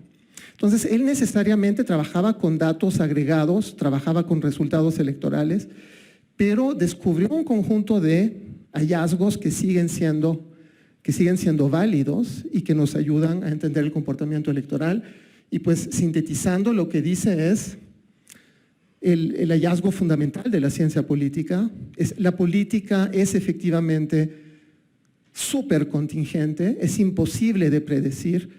Como lo decía esta mañana en otro programa, no sabemos realmente no sabemos qué va a pasar el 2 de junio. Eso depende de la movilización que va a haber el 2 de junio. ¿Okay? Pero lo que también sabemos es que es muy poco probable que pasen ciertas cosas, porque el comportamiento electoral está estructurado. Entonces hay inercia y hay tendencias de largo plazo. La geografía electoral lo que permite medir son esas estructuras, detectar esas estructuras, y es muy distinto, pero complementario con lo que se hace en las encuestas de opinión. ¿Okay? Pero, digamos, si el infierno tiene sus leyes, ¿por qué no la política no debería de tener también algo de orden, algo de continuidad? Lo que vamos a tratar de establecer es cuál es la continuidad que puede haber para el 2 de junio. Esta es la síntesis breve de este artículo que les invito a consultar si les interesa, pero básicamente hay 3 ideas relevantes. ¿Okay? La primera es que la enorme mayoría de las encuestas, y me dio mucho gusto que Francisco rompiera esa imagen, se enfocan en la presidencial. ¿Okay? Francisco ya nos dio datos y nos recordó la idea fundamental más importante. Van a haber 20,000, ya lo dijo Francisco, pero lo podemos destacar de nuevo, van a haber 20,708 elecciones. ¿Ok? 20,708 elecciones. Se va a renovar prácticamente, no el 100%, pero casi el 100% de los cargos públicos en el país, y va a haber efectos de coattail, va a haber efectos de votos cruzados complejos. Veamos, las ofertas políticas, se dan cuenta, imagínense el número de candidaturas que se derivan de estos 20,000 cargos. Entonces, veamos, más allá de la presidencial, hay una pregunta igualmente importante que es, ¿en qué condiciones va a gobernar la persona que va a ganar la presidencia? ¿Okay? Evidentemente, la pregunta más importante es si va a tener una mayoría para legislar, para empezar a nivel federal, ¿okay? Es decir, en la Cámara de Diputados y en el Senado. Y ahí se vuelve muchísimo más difícil utilizar encuestas para proyectar este tipo de cosas. Me da muchísimo gusto que Francisco haya mostrado que es un poco lo que podemos adivinar ahí con es una bola de cristal, ¿no? Porque yo no voy a utilizar una bola de cristal, sino que yo me voy a referir a resultados electorales, a comportamientos electorales efectivos que tuvieron lugar entre 2018 y 2023. ¿Por qué 2018 y 2023? Porque hemos tenido elecciones en todos los niveles desde el 2018 y tenemos datos muy ricos, muy complejos sobre las elecciones municipales, por ejemplo, que me ayudó a recopilar aquí Enrique Acosta. Tenemos datos sobre las elecciones legislativas locales que son distintos a los datos federales y esos datos los podemos analizar a nivel de entidades, de distritos federales o locales, a nivel de municipios y a nivel de secciones. Entonces, esto es como para darles una idea de lo que sí cambió en 2018, cuando se produjo el tsunami electoral tras el colapso del sistema de partidos transicional que teníamos hasta 2015, y luego se estabilizó, ¿se dan cuenta? La ola esta, que alcanzó 54% en la presidencial, como que hubo un reflujo y se están empezando a generar estructuras geográficas estables, evidentemente mucho menos estables que las que teníamos en los 90, pero que contienen inercia estadística, que contienen continuidad, que nos permiten no proyectar hacia el futuro, pero sí delimitar las probabilidades de lo que puede pasar el 2 de junio. ¿Ok? Entonces, rápidamente, se dan cuenta, no tenemos dos fuerzas políticas, tenemos 7 partidos con representación legislativa, tenemos 3 partidos que perdieron su registro nacional y ese 7.2% de los votos no se ha tomado en cuenta en los análisis actuales. Los analistas se van sobre todo con el 41.1% y el 43.3% y hacen caso omiso de qué va a pasar con los electores huérfanos que votaron por partidos que desaparecieron a nivel federal, pero también a nivel local. Y ahí se vuelve todavía mucho más complicado, porque a nivel local tenemos sistemas tan fragmentados que pueden haber 14 partidos, 18 partidos, o sea, vean lo que pasa en Morelos. Morelos ya es un contexto guatemalteco en el que hay que ser experto, residente en el Estado para entender la oferta política local. Los ciudadanos, de hecho, no la entienden, la oferta política en Morelos. ¿Ok? ¿Cómo captar eso con encuestas cuando tenemos 14 partidos que no tienen bases, básicamente, que no tienen identidades? Ese es el tipo de desafíos que tenemos. Entonces, lo que hacemos nosotros es que con Juan Pedro hicimos una investigación para saber qué hacer con esos votos huérfanos, a quién se le pueden potencialmente adjudicar y a quienes no se le pueden adjudicar, y en ese caso lo sacamos de la ecuación. Y eso lo que nos permite hacer es, segundo rompecabezas, el segundo rompecabezas es, hubo una redistritación en 2023 y cambiaron los distritos electorales. Y es un verdadero rompecabezas reconstruir las tendencias del pasado en el marco de los nuevos distritos. Muy rápidamente, los nuevos distritos, es ahí que se van a elegir los 300 diputados de mayoría relativa. ¿Ok? Esos los vamos a complementar con los 200 diputados de representación proporcional que a su vez se eligen, es súper simple todo esto, en 5 circunscripciones plurinominales con 40 candidaturas. ¿Ok? Y todo eso con una oferta política que acabamos de ver, que tiene por lo menos 9 segmentos distintos y que puede alcanzar a tener muchos segmentos más. Entonces, lo que hacemos acá es básicamente trabajamos con 2 indicadores sintéticos, uno que agrega la coalición actual, que es más amplia que la coalición de 2021, porque incluye al Verde, que no estaba en la coalición en 2021, y luego proyecta los resultados del pasado en estos nuevos distritos en los que se determina quién va a ganar los 300 escaños de mayoría relativa. Entonces, vemos que hay 85 distritos en los que la coalición tiene una ventaja enorme de más de 25 puntos porcentuales. Es muy difícil, es muy poco probable que pierda la coalición oficialista ahí. De la misma forma, en azul oscuro tenemos 32 distritos que están prácticamente seguros para la coalición opositora. ¿Okay? Y luego vemos que a donde está la incertidumbre es a donde, y ahí tenemos umbrales un poco raros porque son empíricos los umbrales, no son a priori, los construimos en función de los datos. ¿Okay? Para Morena, efectivamente, y su coalición, los umbrales son más amplios. Ahí el umbral interesante, empíricamente hablando, es 12.5%, y para la coalición opositora, pues ese umbral es de 6 puntos porcentuales. Entonces, eso lo que nos permite hacer es este cuadro, que no voy a explicar acá, pero básicamente nos permite construir 3 escenarios. El escenario de ¿qué pasaría si se repitiera de forma idéntica el voto en 2021? Eso va a ser nuestra baseline para ver, digamos, es como teóricamente lo más probable, evidentemente no se va a producir. Y luego tenemos 2 escenarios que son extremos, que delimitan, digamos, el rango de posibilidades de lo que se puede producir. Entonces acá tenemos un escenario que es Claudia Sheinbaum gana la presidencia y obtiene una mayoría calificada de más de 2/3 partes del voto.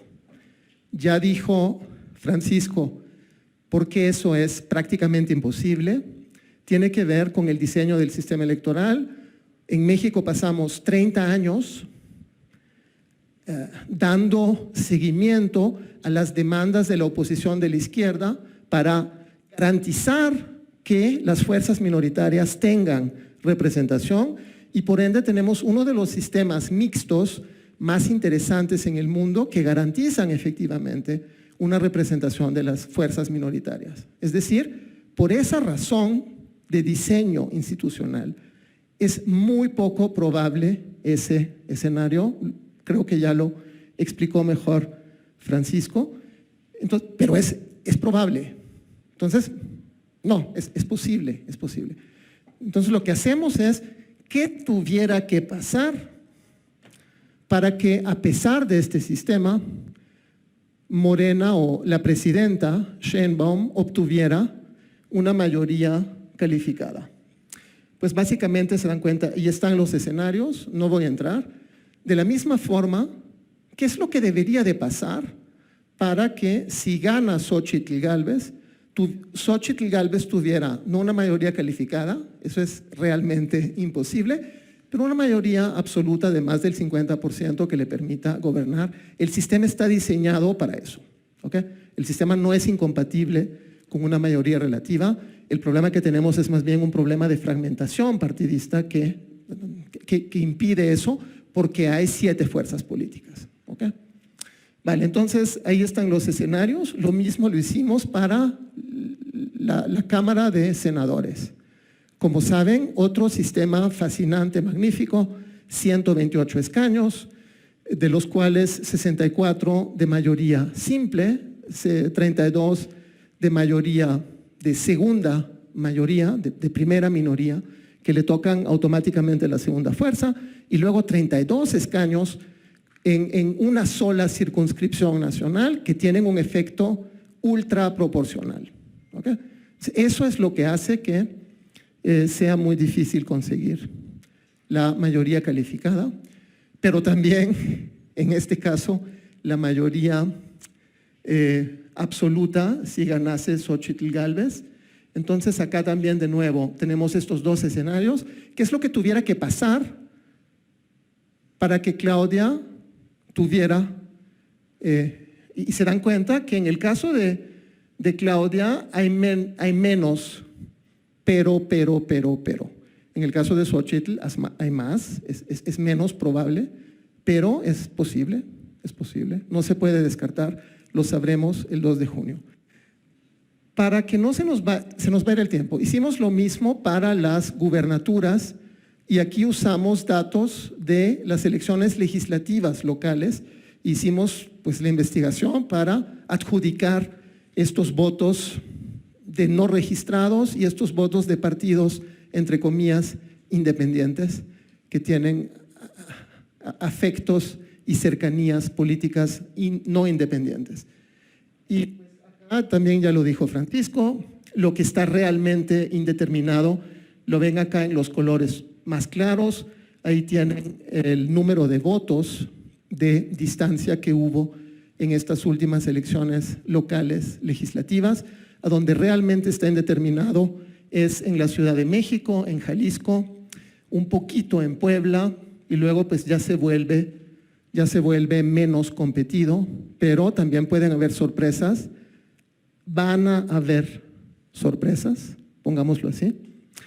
¿Cuál va a ser la variable clave en realidad? ¿Por qué va a haber sorpresas? Por una razón muy simple, que es un poco complicado de explicar. Van a haber potencialmente 12.3 millones de personas que no votaron en 2021 y que potencialmente se van a sumar a las personas que sí votaron.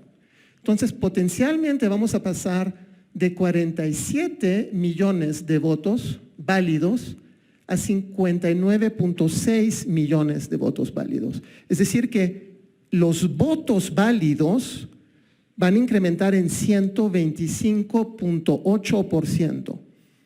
¿Cómo llegamos a esta cifra disparatada, especulativa, etcétera? No, es muy simple. También Francisco mostró los datos. Sabemos que es muy probable que incremente la participación electoral. ¿Ok? Siempre ha sucedido así. El promedio de las presidenciales es muy superior al promedio de las legislativas intermedias. El promedio, como lo mostró Francisco, está alrededor de 62%. ¿Ok? Entonces, si proyectamos tentativamente 62% de participación electoral y tomamos además en cuenta que en 2021 muchas personas no estaban en edad de votar, que ahora van a estar en edad de votar, que son realmente personas que nunca han votado, no sabemos cómo van a votar, porque su comportamiento todavía no tiene esa marca de la primera participación. Entonces, eso hace que, con eso concluyo, eso hace que vamos a tener este 25.8% de nuevos electores, abstencionistas en 2021 y jóvenes que votan por primera vez. Y esta masa crítica es mucho más importante que las ventajas, que los márgenes de ventaja que hay, como lo hemos visto, que son entre 3.2 y 10.1%.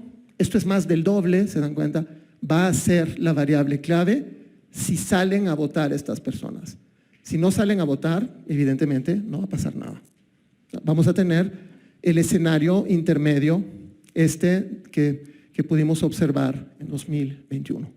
Veamos, quería, y con esto termino francamente, y ya no voy a intervenir después para no robar tiempo, pero veamos, lo que está en juego acá, creo yo, es abrir una reflexión de fondo sobre los retos metodológicos que tienen los encuestadores. Entonces, Bourdieu en 72 hizo una conferencia que se llama L'opinion publique n'existe pas, y en esa conferencia planteó un conjunto de desafíos para las encuestas que creo que valdría la pena releer a estas alturas. Pero veamos, más allá de lo que nos dice Bourdieu en 72 en esta conferencia, lo que yo quería destacar en realidad es que hacer encuestas no es una ciencia, hacer encuestas es una artesanía, y yo diría que es más como un arte. Son artistas las personas que logran hacer buenas encuestas. Acá tenemos artistas que logran hacer buenas encuestas, y el problema es que veamos cómo podemos mejorar el arte de las encuestas, que no es solamente una herramienta científica, sino que es mucho más complejo que eso. Y pues los dejo con Bourdieu y agradezco el espacio y pido disculpas por haberme alargado y sigo hablando. No, los invito a leer las contribuciones que tenemos y los materiales que tenemos en Mapas y Votos, y mil gracias por el espacio.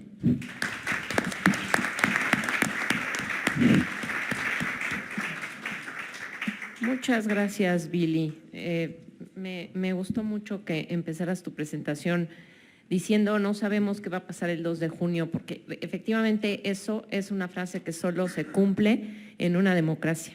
Como bien señala Jaworski, en una democracia necesariamente tiene que haber incertidumbre sobre los resultados el día de la elección. Muy bien, lo voy a dejar ahí para abrir la mesa a preguntas. A ver, ¿hay un micrófono por ahí? Gracias, Ilse. Hola, bueno, yo soy Abel, estoy aquí en el colegio y tenía 3 dudas que les quería lanzar, a ver si alguna les cacha la atención. La primera es un poco mencionaron varias formas en las que las encuestadoras se relacionan con los partidos, ¿no? Tanto aquí mencionó un poco para sus elecciones. Entonces, y Lorena Becerra mencionó que las utilizaban como pues una forma de obtener información mucho más específica que realmente no tenían la intención de hacer pública. Entonces yo me pregunto cómo organizacionalmente gestionan sus relaciones con los partidos. Si tienen unidades administrativas específicas para hablar con cada uno de los partidos, en general, cómo las encuestadoras con los políticos. Esa sería una. La segunda es un poco sobre la falta de confianza que está creciendo por las encuestas, especialmente no solo porque se publican tantas y algunas de un tipo de metodologías confusas, pero pienso en otros mecanismos que utilizan los partidos políticos para darse a conocer, como todas estas revistas, ¿no? Que vemos espectaculares a cada rato, que todos sabemos que contratan para que publiciten su imagen, ¿no? Entonces, ¿cómo las encuestadoras están enfrentándose a la falta de confianza? Mencionaron si había algún tipo o cómo incluso entre pares, cómo entre pares gestionan las relaciones para decir, oye, estás utilizando metodologías extrañas, no sé. Y finalmente, una pregunta un poquito más técnica, si es que las elecciones concurrentes abaratan el tomar encuestas, ¿no? O sea, el tomar encuestas multinivel. Mucho más fácil conseguir información de elecciones locales y mucho más barato si es que hay elecciones concurrentes ese año, o no sé, comparar un poco los costos que hay en las elecciones gubernamentales que hay este año y locales que hay este año, y otras que no suceden concurrentes con las presidenciales. Y ya, eso es todo. Gracias.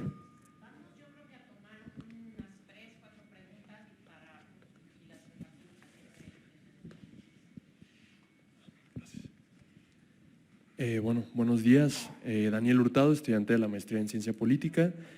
Muchas gracias por sus intervenciones, me pareció un panel muy interesante. Y tengo dos preguntas muy puntuales. La primera es para Lorena Becerra. Pregunta y un poquito, lo pensaba cuando comentaba que la gran mayoría de la población, o bueno, un 45% de la población se informa en las redes sociales actualmente, ¿no? Y que es una tendencia, yo creo. Solo recordaba que un compañero en Brasil que estuvo en una campaña política en diputación, en Brasil en 2021 más o menos, me decía, ya no se utiliza ningún otro medio más que WhatsApp, ¿no? Entonces yo me preguntaba qué tanto aquí estamos cerca de ese escenario y cómo esto cambiaría justo las campañas políticas, ¿no? Que ahora serían solamente por este medio. Y ya la segunda es una pregunta para la doctora Bundis, solamente muy de metodología. O sea, ¿qué es un panel por internet y por qué solo en Estados Unidos y en Europa se utiliza? Prácticamente es eso. Gracias.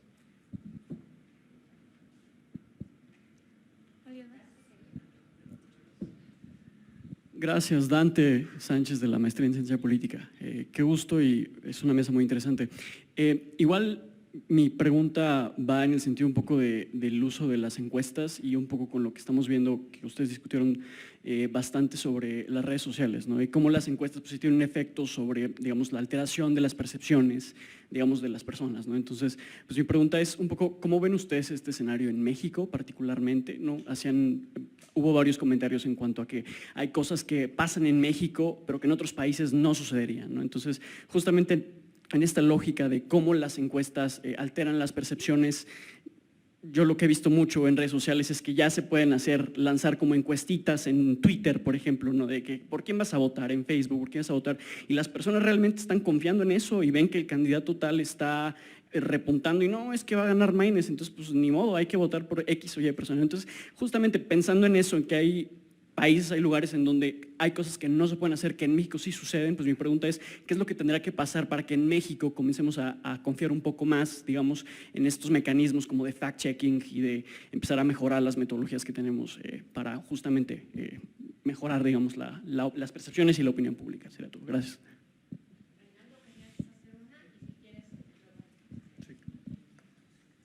Muchas gracias. Reinaldo Ortega. Me gustaron mucho las presentaciones, las cuatro están muy bien. Tengo una pregunta puntual para la mesa en realidad. Francisco presentó datos de participación y correlación con voto, pero solamente incluyó a la Ciudad de México y el Estado de México.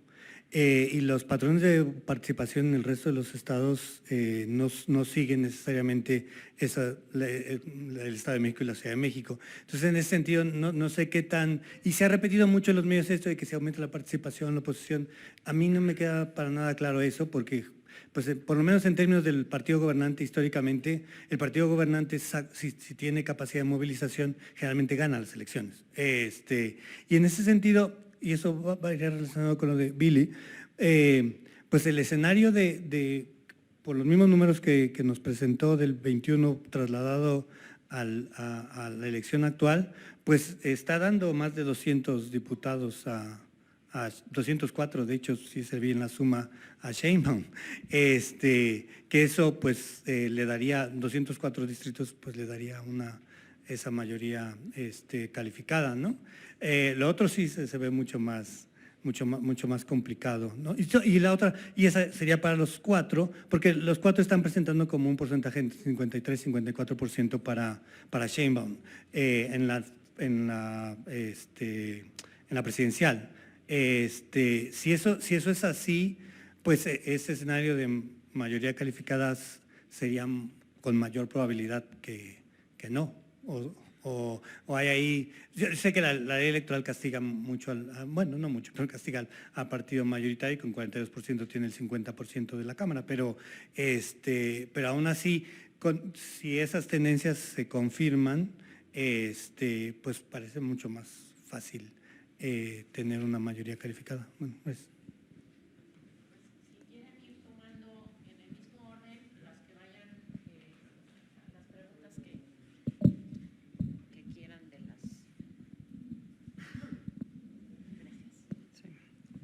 Bueno, de hecho yo no presenté datos, entonces, no, ahí sí.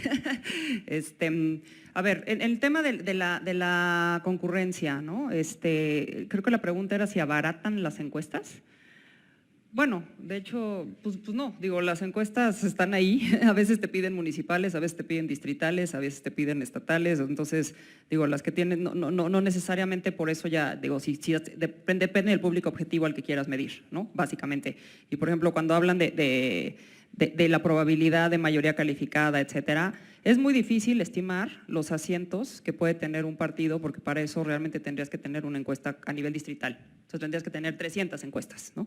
Lo que se logra hacer a veces es con encuestas con representatividad por circunscripción y algún tipo de información que tengas adicional en los estados que pesan en las circunscripciones. Se pueden hacer proyecciones. Nosotros hicimos una pública en 2021, cuando yo estaba trabajando en Reforma, hicimos una alianza con Latinos, se publicó y nos fue bien, pero ni siquiera es el trabajo de los encuestadores hacer ese tipo de cosas, porque eso ya es otra cosa totalmente distinta, ¿no? En tema de la falta de credibilidad de las encuestas, yo creo que esto ya es generalizado a nivel mundial.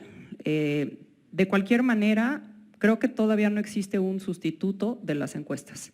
Entonces, todavía siguen usando encuestas, seguirán usando encuestas, las encuestas se van a tomar en cuenta para tomar decisiones de todo tipo, porque no solo son políticas, ¿no? Tienen que ver con muchas otras cosas, también con decisiones de gobierno y ya todo lo que tiene que ver con estudios de mercado, ¿no? El tema de la relación con partidos, no sé un poco a qué te referías, pues los partidos son clientes, ¿no? Básicamente, y ya tú estableces qué clase de relación tienes. Se ha manejado mucho esta idea de que hay partidos que piden que muevas datos, etcétera. Eso nunca ha sido mi experiencia. Digo, yo llevo desde octubre siendo independiente, no he tenido en ningún momento ninguna situación similar a eso. Entonces, ahí sí te podría hablar solo de mi experiencia personal. Y por último, el tema de WhatsApp. No, en realidad cuando les preguntas de redes, o sea, ¿con qué te informas más, no? Televisión, radio, periódico. Yo les pregunto hablando con amigos, ¿no? No es de las más altas. Te dicen redes, pero muchas veces redes también tiene que ver con los periódicos en redes, ¿no? O los medios en redes. Lo que pasa es que ellos ya lo identifican como redes, ¿no? Pero ahí el problema es que ya te están metiendo todo al asador, desde Twitter hasta WhatsApp, ¿no? Eso ya es un método de información, que es lo que sea, porque es ahora sí que un pegote de todas esas cosas. Pero yo creo que lo que está pasando de entrada en el cambio en campañas es que las primeras reacciones acaban siendo en redes, ¿no? Cuando hay algún escándalo de algo, la primera reacción del candidato, partido, etcétera, acaba siendo en redes. Incluso estamos viendo recientemente que muchos de los bombas más recientes, escándalos, se están detonando en redes, para que luego ya lo retomen los medios tradicionales. Y yo creo que eso es natural, a eso vamos, ¿no? Precisamente porque la legislación de campaña, ¿no? La legislación política lleva una rigidez muy fuerte que no existía previamente en las elecciones. O sea, por ejemplo, yo me acuerdo de la campaña de 2006, o sea, tú podías hacer un spot y subirlo y estaba en la tele en menos de 48 horas. Ahora pasa por todo un proceso de revisión, sanción de los partidos políticos, etcétera, y se tarda hasta 7 días. Entonces a veces parece una reacción, pero pues dices, bueno, ¿pero qué no pasó la semana pasada? Pues sí, lo que pasa es que se tardó tanto tiempo en subir. Entonces se ha movido el terreno a redes y yo creo que eso es natural.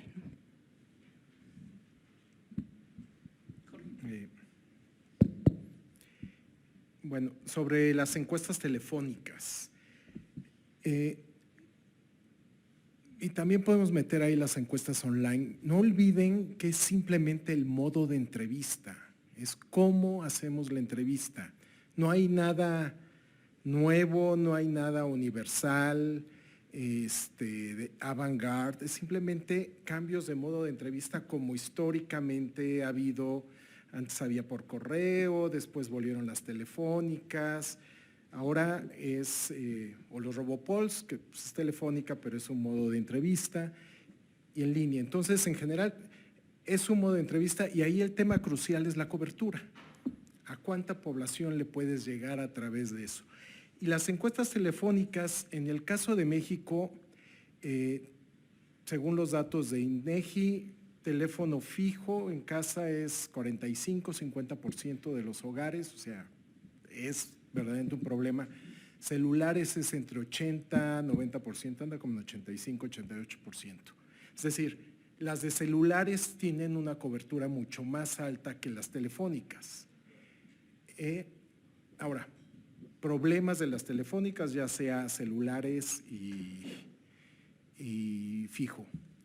¿Se acuerdan cómo se desgarraron? Ya no estaba Lorena, pero cómo se desgarraron las vestimentas de que la tasa de no respuesta era de 45%.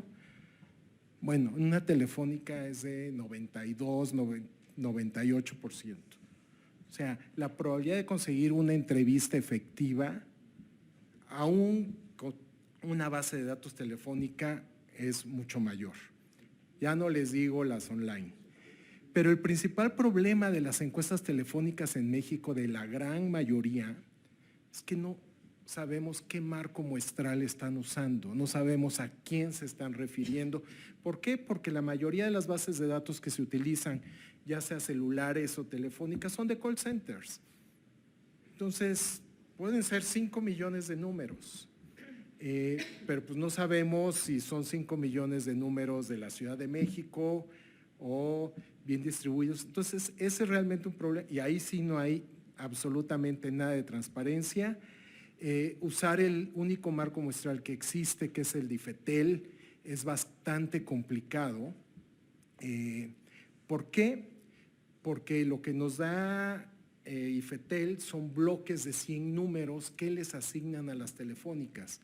Es decir, si su número telefónico es el 01, pues sabemos que del 01 al 99, digamos, hay correspondencia con los números semilla, por llamarle así, pero no sabemos cuántos han sido asignados, cuántos bloques están en funcionamiento. Entonces, la cantidad de llamadas que se requieren para conseguir una entrevista efectiva con ese marco muestral es mucho más alto. Consecuencia, hacer una encuesta telefónica de manera rigurosa es mucho más caro que hacer una encuesta telefónica rigurosa en vivienda. Mucho, mucho más caro. Entonces, y dura y es de más tiempo. Entonces, esto de que las telefónicas son la nueva tecnología porque las podemos hacer más rápido, etcétera, etcétera, pues estás teniendo muy mala calidad. Ese sería mi comentario sobre ese tema. Lo de participación y voto. Bueno, creo que los datos que presentó Francisco son de un análisis transversal. En realidad, para probar esa hipótesis de que a mayor participación hay mayor o menor voto para un partido, habría que comparar con la elección precedente y ver si efectivamente hubo una mayor participación en esa sección y aumentó la votación por un partido. El problema de usar 2021 es que si ustedes comparan con 2018, prácticamente todas las secciones electorales tienen menor tasa de participación. Pero hay además otro problema con el argumento. Si ustedes ven Ciudad de México y comparan con 2015, por ejemplo, no hubo mucha diferencia en la votación por alcaldías. O sea, la que más, Miguel Hidalgo, Coajimalpa, 59% de participación, pero nada de los niveles que observamos en 2021. Es decir, se venían comportando más o menos en el promedio todas las alcaldías. Lo que ocurrió en 2021 es que en realidad las alcaldías de oposición o las secciones de oposición, por ponerlo así, votaron, digamos, contra la tendencia de que en una intermedia votan menos, hay una disminución. Efectivamente hubo una disminución en la tasa de participación, pero esas secciones o alcaldías de oposición se mantuvieron más o menos en niveles muy altos, ¿no? ¿Cuál es no el problema, pero qué es lo que podemos encontrar ahorita rumbo al 24?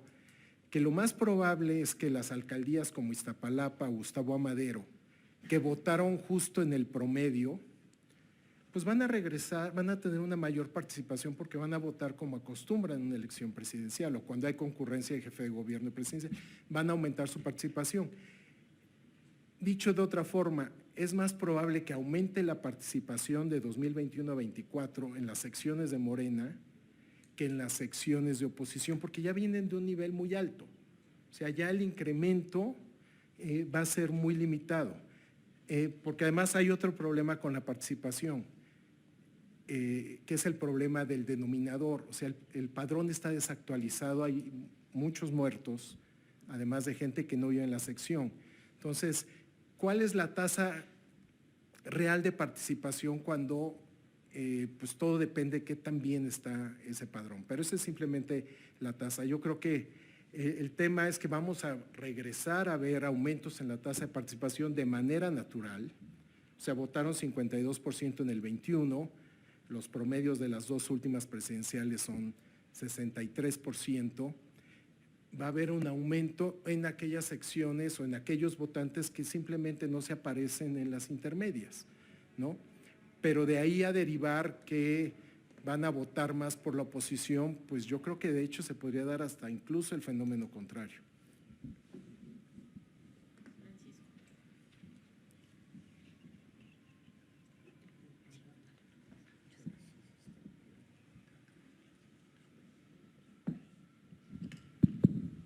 Ok, gracias. No entendí muy bien la parte de gestión de clientes. Pues nada, digamos, es como cualquier otro, el Colmex es nuestro cliente, por ejemplo. Entonces, Naciones Unidas, la embajada, o sea, no tiene nada de distinto un partido para nosotros, ¿no? El uso de las mediciones, sea público o sea privado, creo que te refieres a eso. Bueno, y se vincula con otra pregunta de qué tanto influye en el elector. Digo, no, en la literatura hay como dos efectos, ¿no? El efecto rally around the winner, de te quieres ir con el ganador, o being with the other dog, ¿no? Que sería, pero también te puedes ir con el perdedor sabiendo que el otro va a ganar. No hay, creo que nada muy contundente en ese tema o ejemplos fácticos que tengamos.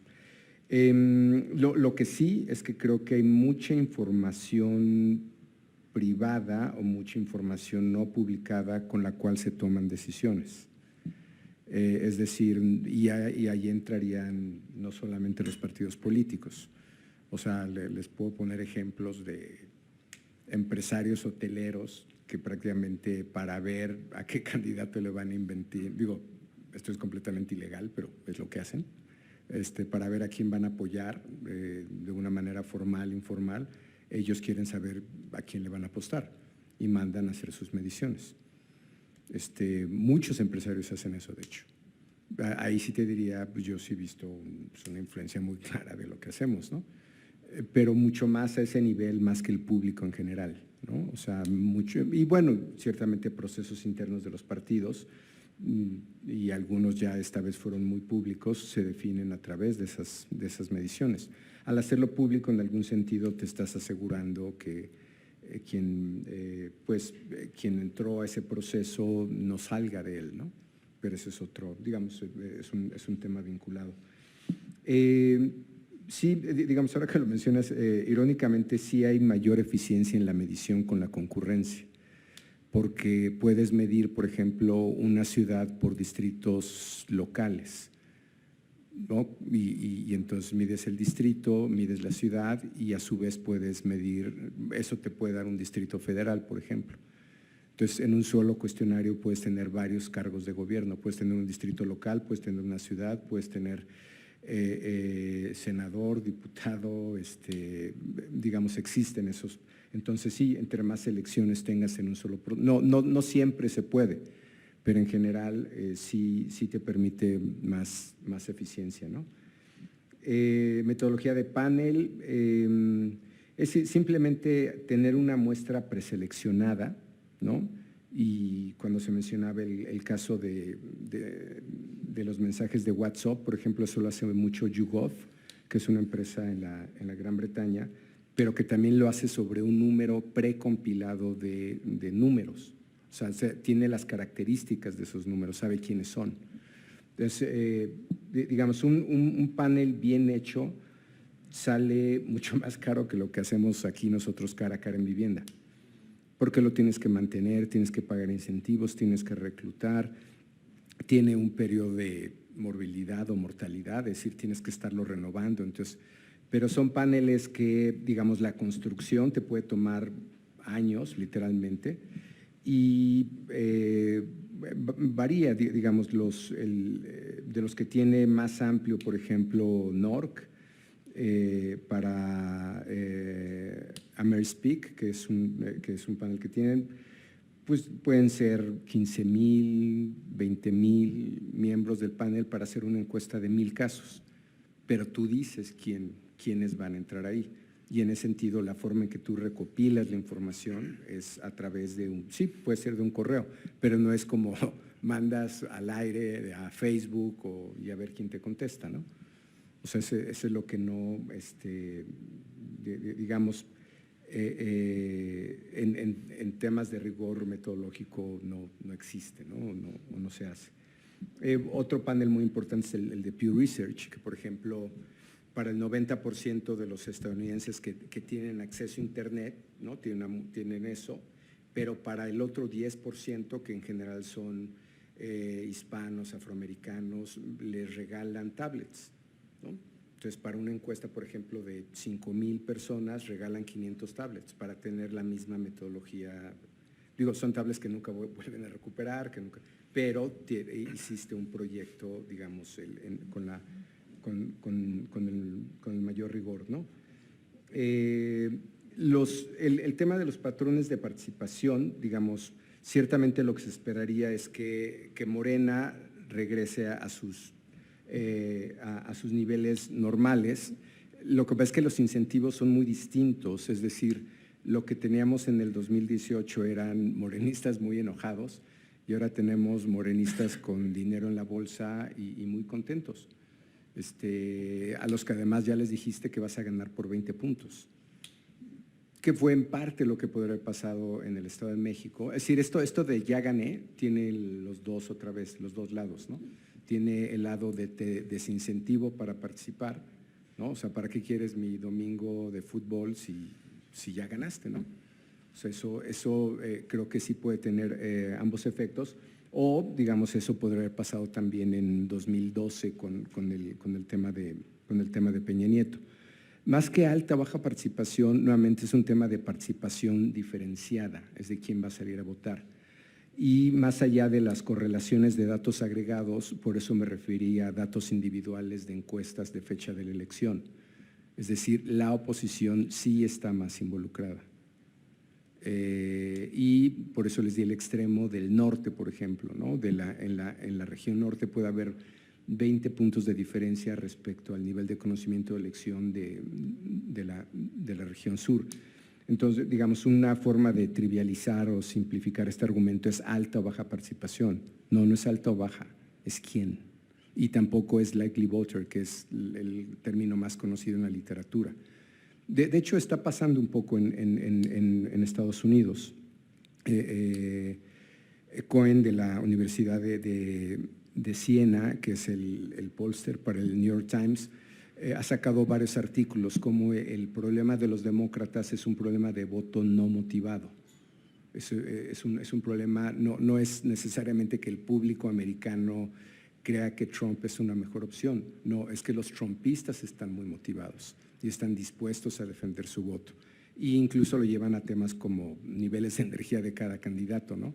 Para mucha gente es increíble, pero Trump solamente es 4 años menor que Biden, perdón. ¿No? Ustedes los ven físicamente y parece una generación de por medio. No, uno tiene 81 y el otro tiene 77.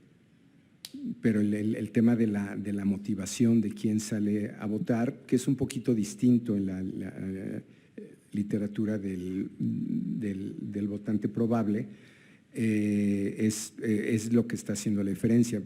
Cuando el presidente dice que la Ciudad de México se empanizó, no, sigue igual la Ciudad de México. El tema es el votante se empanizó. Y medio respondiendo a algo que decías, Fernanda, ¿por qué estamos difiriendo tanto?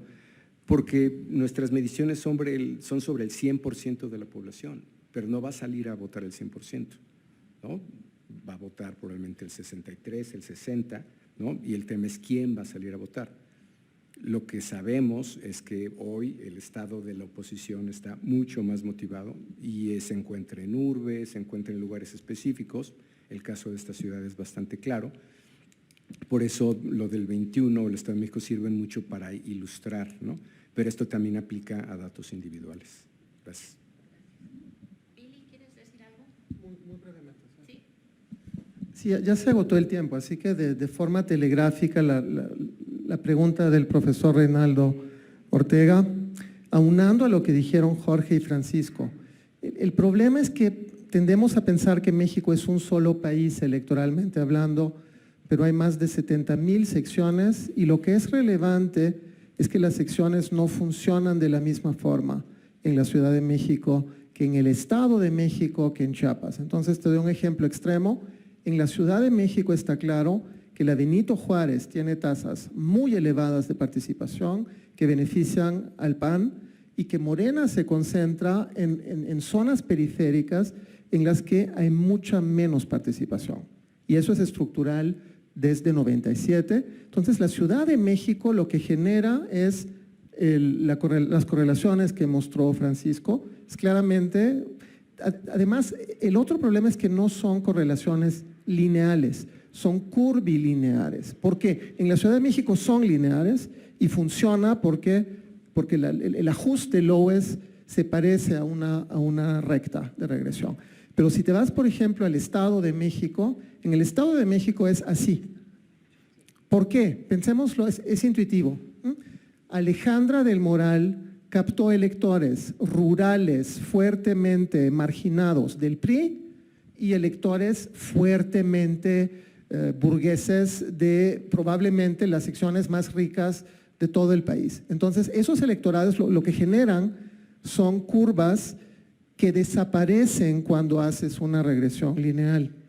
En Chiapas, por ejemplo, para darles otro caso extremo que conozco bien, Morena, por ejemplo, tiene mucho éxito en Tuxtla Gutiérrez. Tuxtla Gutiérrez tiene el perfil de la Benito Juárez en Chiapas. ¿Me explico?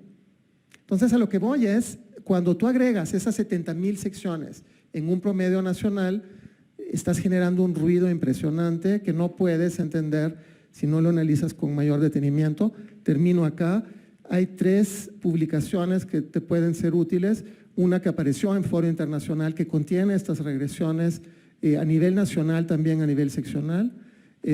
A escala seccional a nivel nacional hay una reflexión sobre esto. Luego también salió una en estudios sociológicos que es a nivel nacional a escala distrital. Y acaba de salir el viernes una en intersticios sociales sobre el Estado de México que rompe completamente la idea que tenemos sobre los padrones territoriales del voto y de la participación electoral. El problema es un poco que no hay un México. Yo creo que hay más que un país. Yo digo que son 7, podemos debatir sobre el número de países que hay, pero no es un solo país. Y si lo analizamos como un solo promedio, estamos poniendo peras y manzanas con uvas y con pepinos. Y el problema es que creo que sí implica un análisis multinivel y pues es otra historia. Yo agradezco el espacio acá. Pues muchísimas gracias. Yo creo que vamos a tener que cerrar porque ya hay un par de panelistas que se tienen que retirar. Les agradecemos muchísimo nuevamente a todos nuestros invitados por sus excelentes presentaciones, interesantísimos datos. Sí, a los asistentes también, muchísimas gracias por haber venido. Cierro invitándolos a la última sesión que se llama el análisis de los resultados y el balance de la temporada electoral, que sería pues prácticamente ya después de la elección, un poco para tratar de ver qué pasó, tratar de explicar qué pasó. Es el 10 de junio a las 10 horas en la sala Alfonso Reyes. Pues muchas gracias nuevamente. Gracias.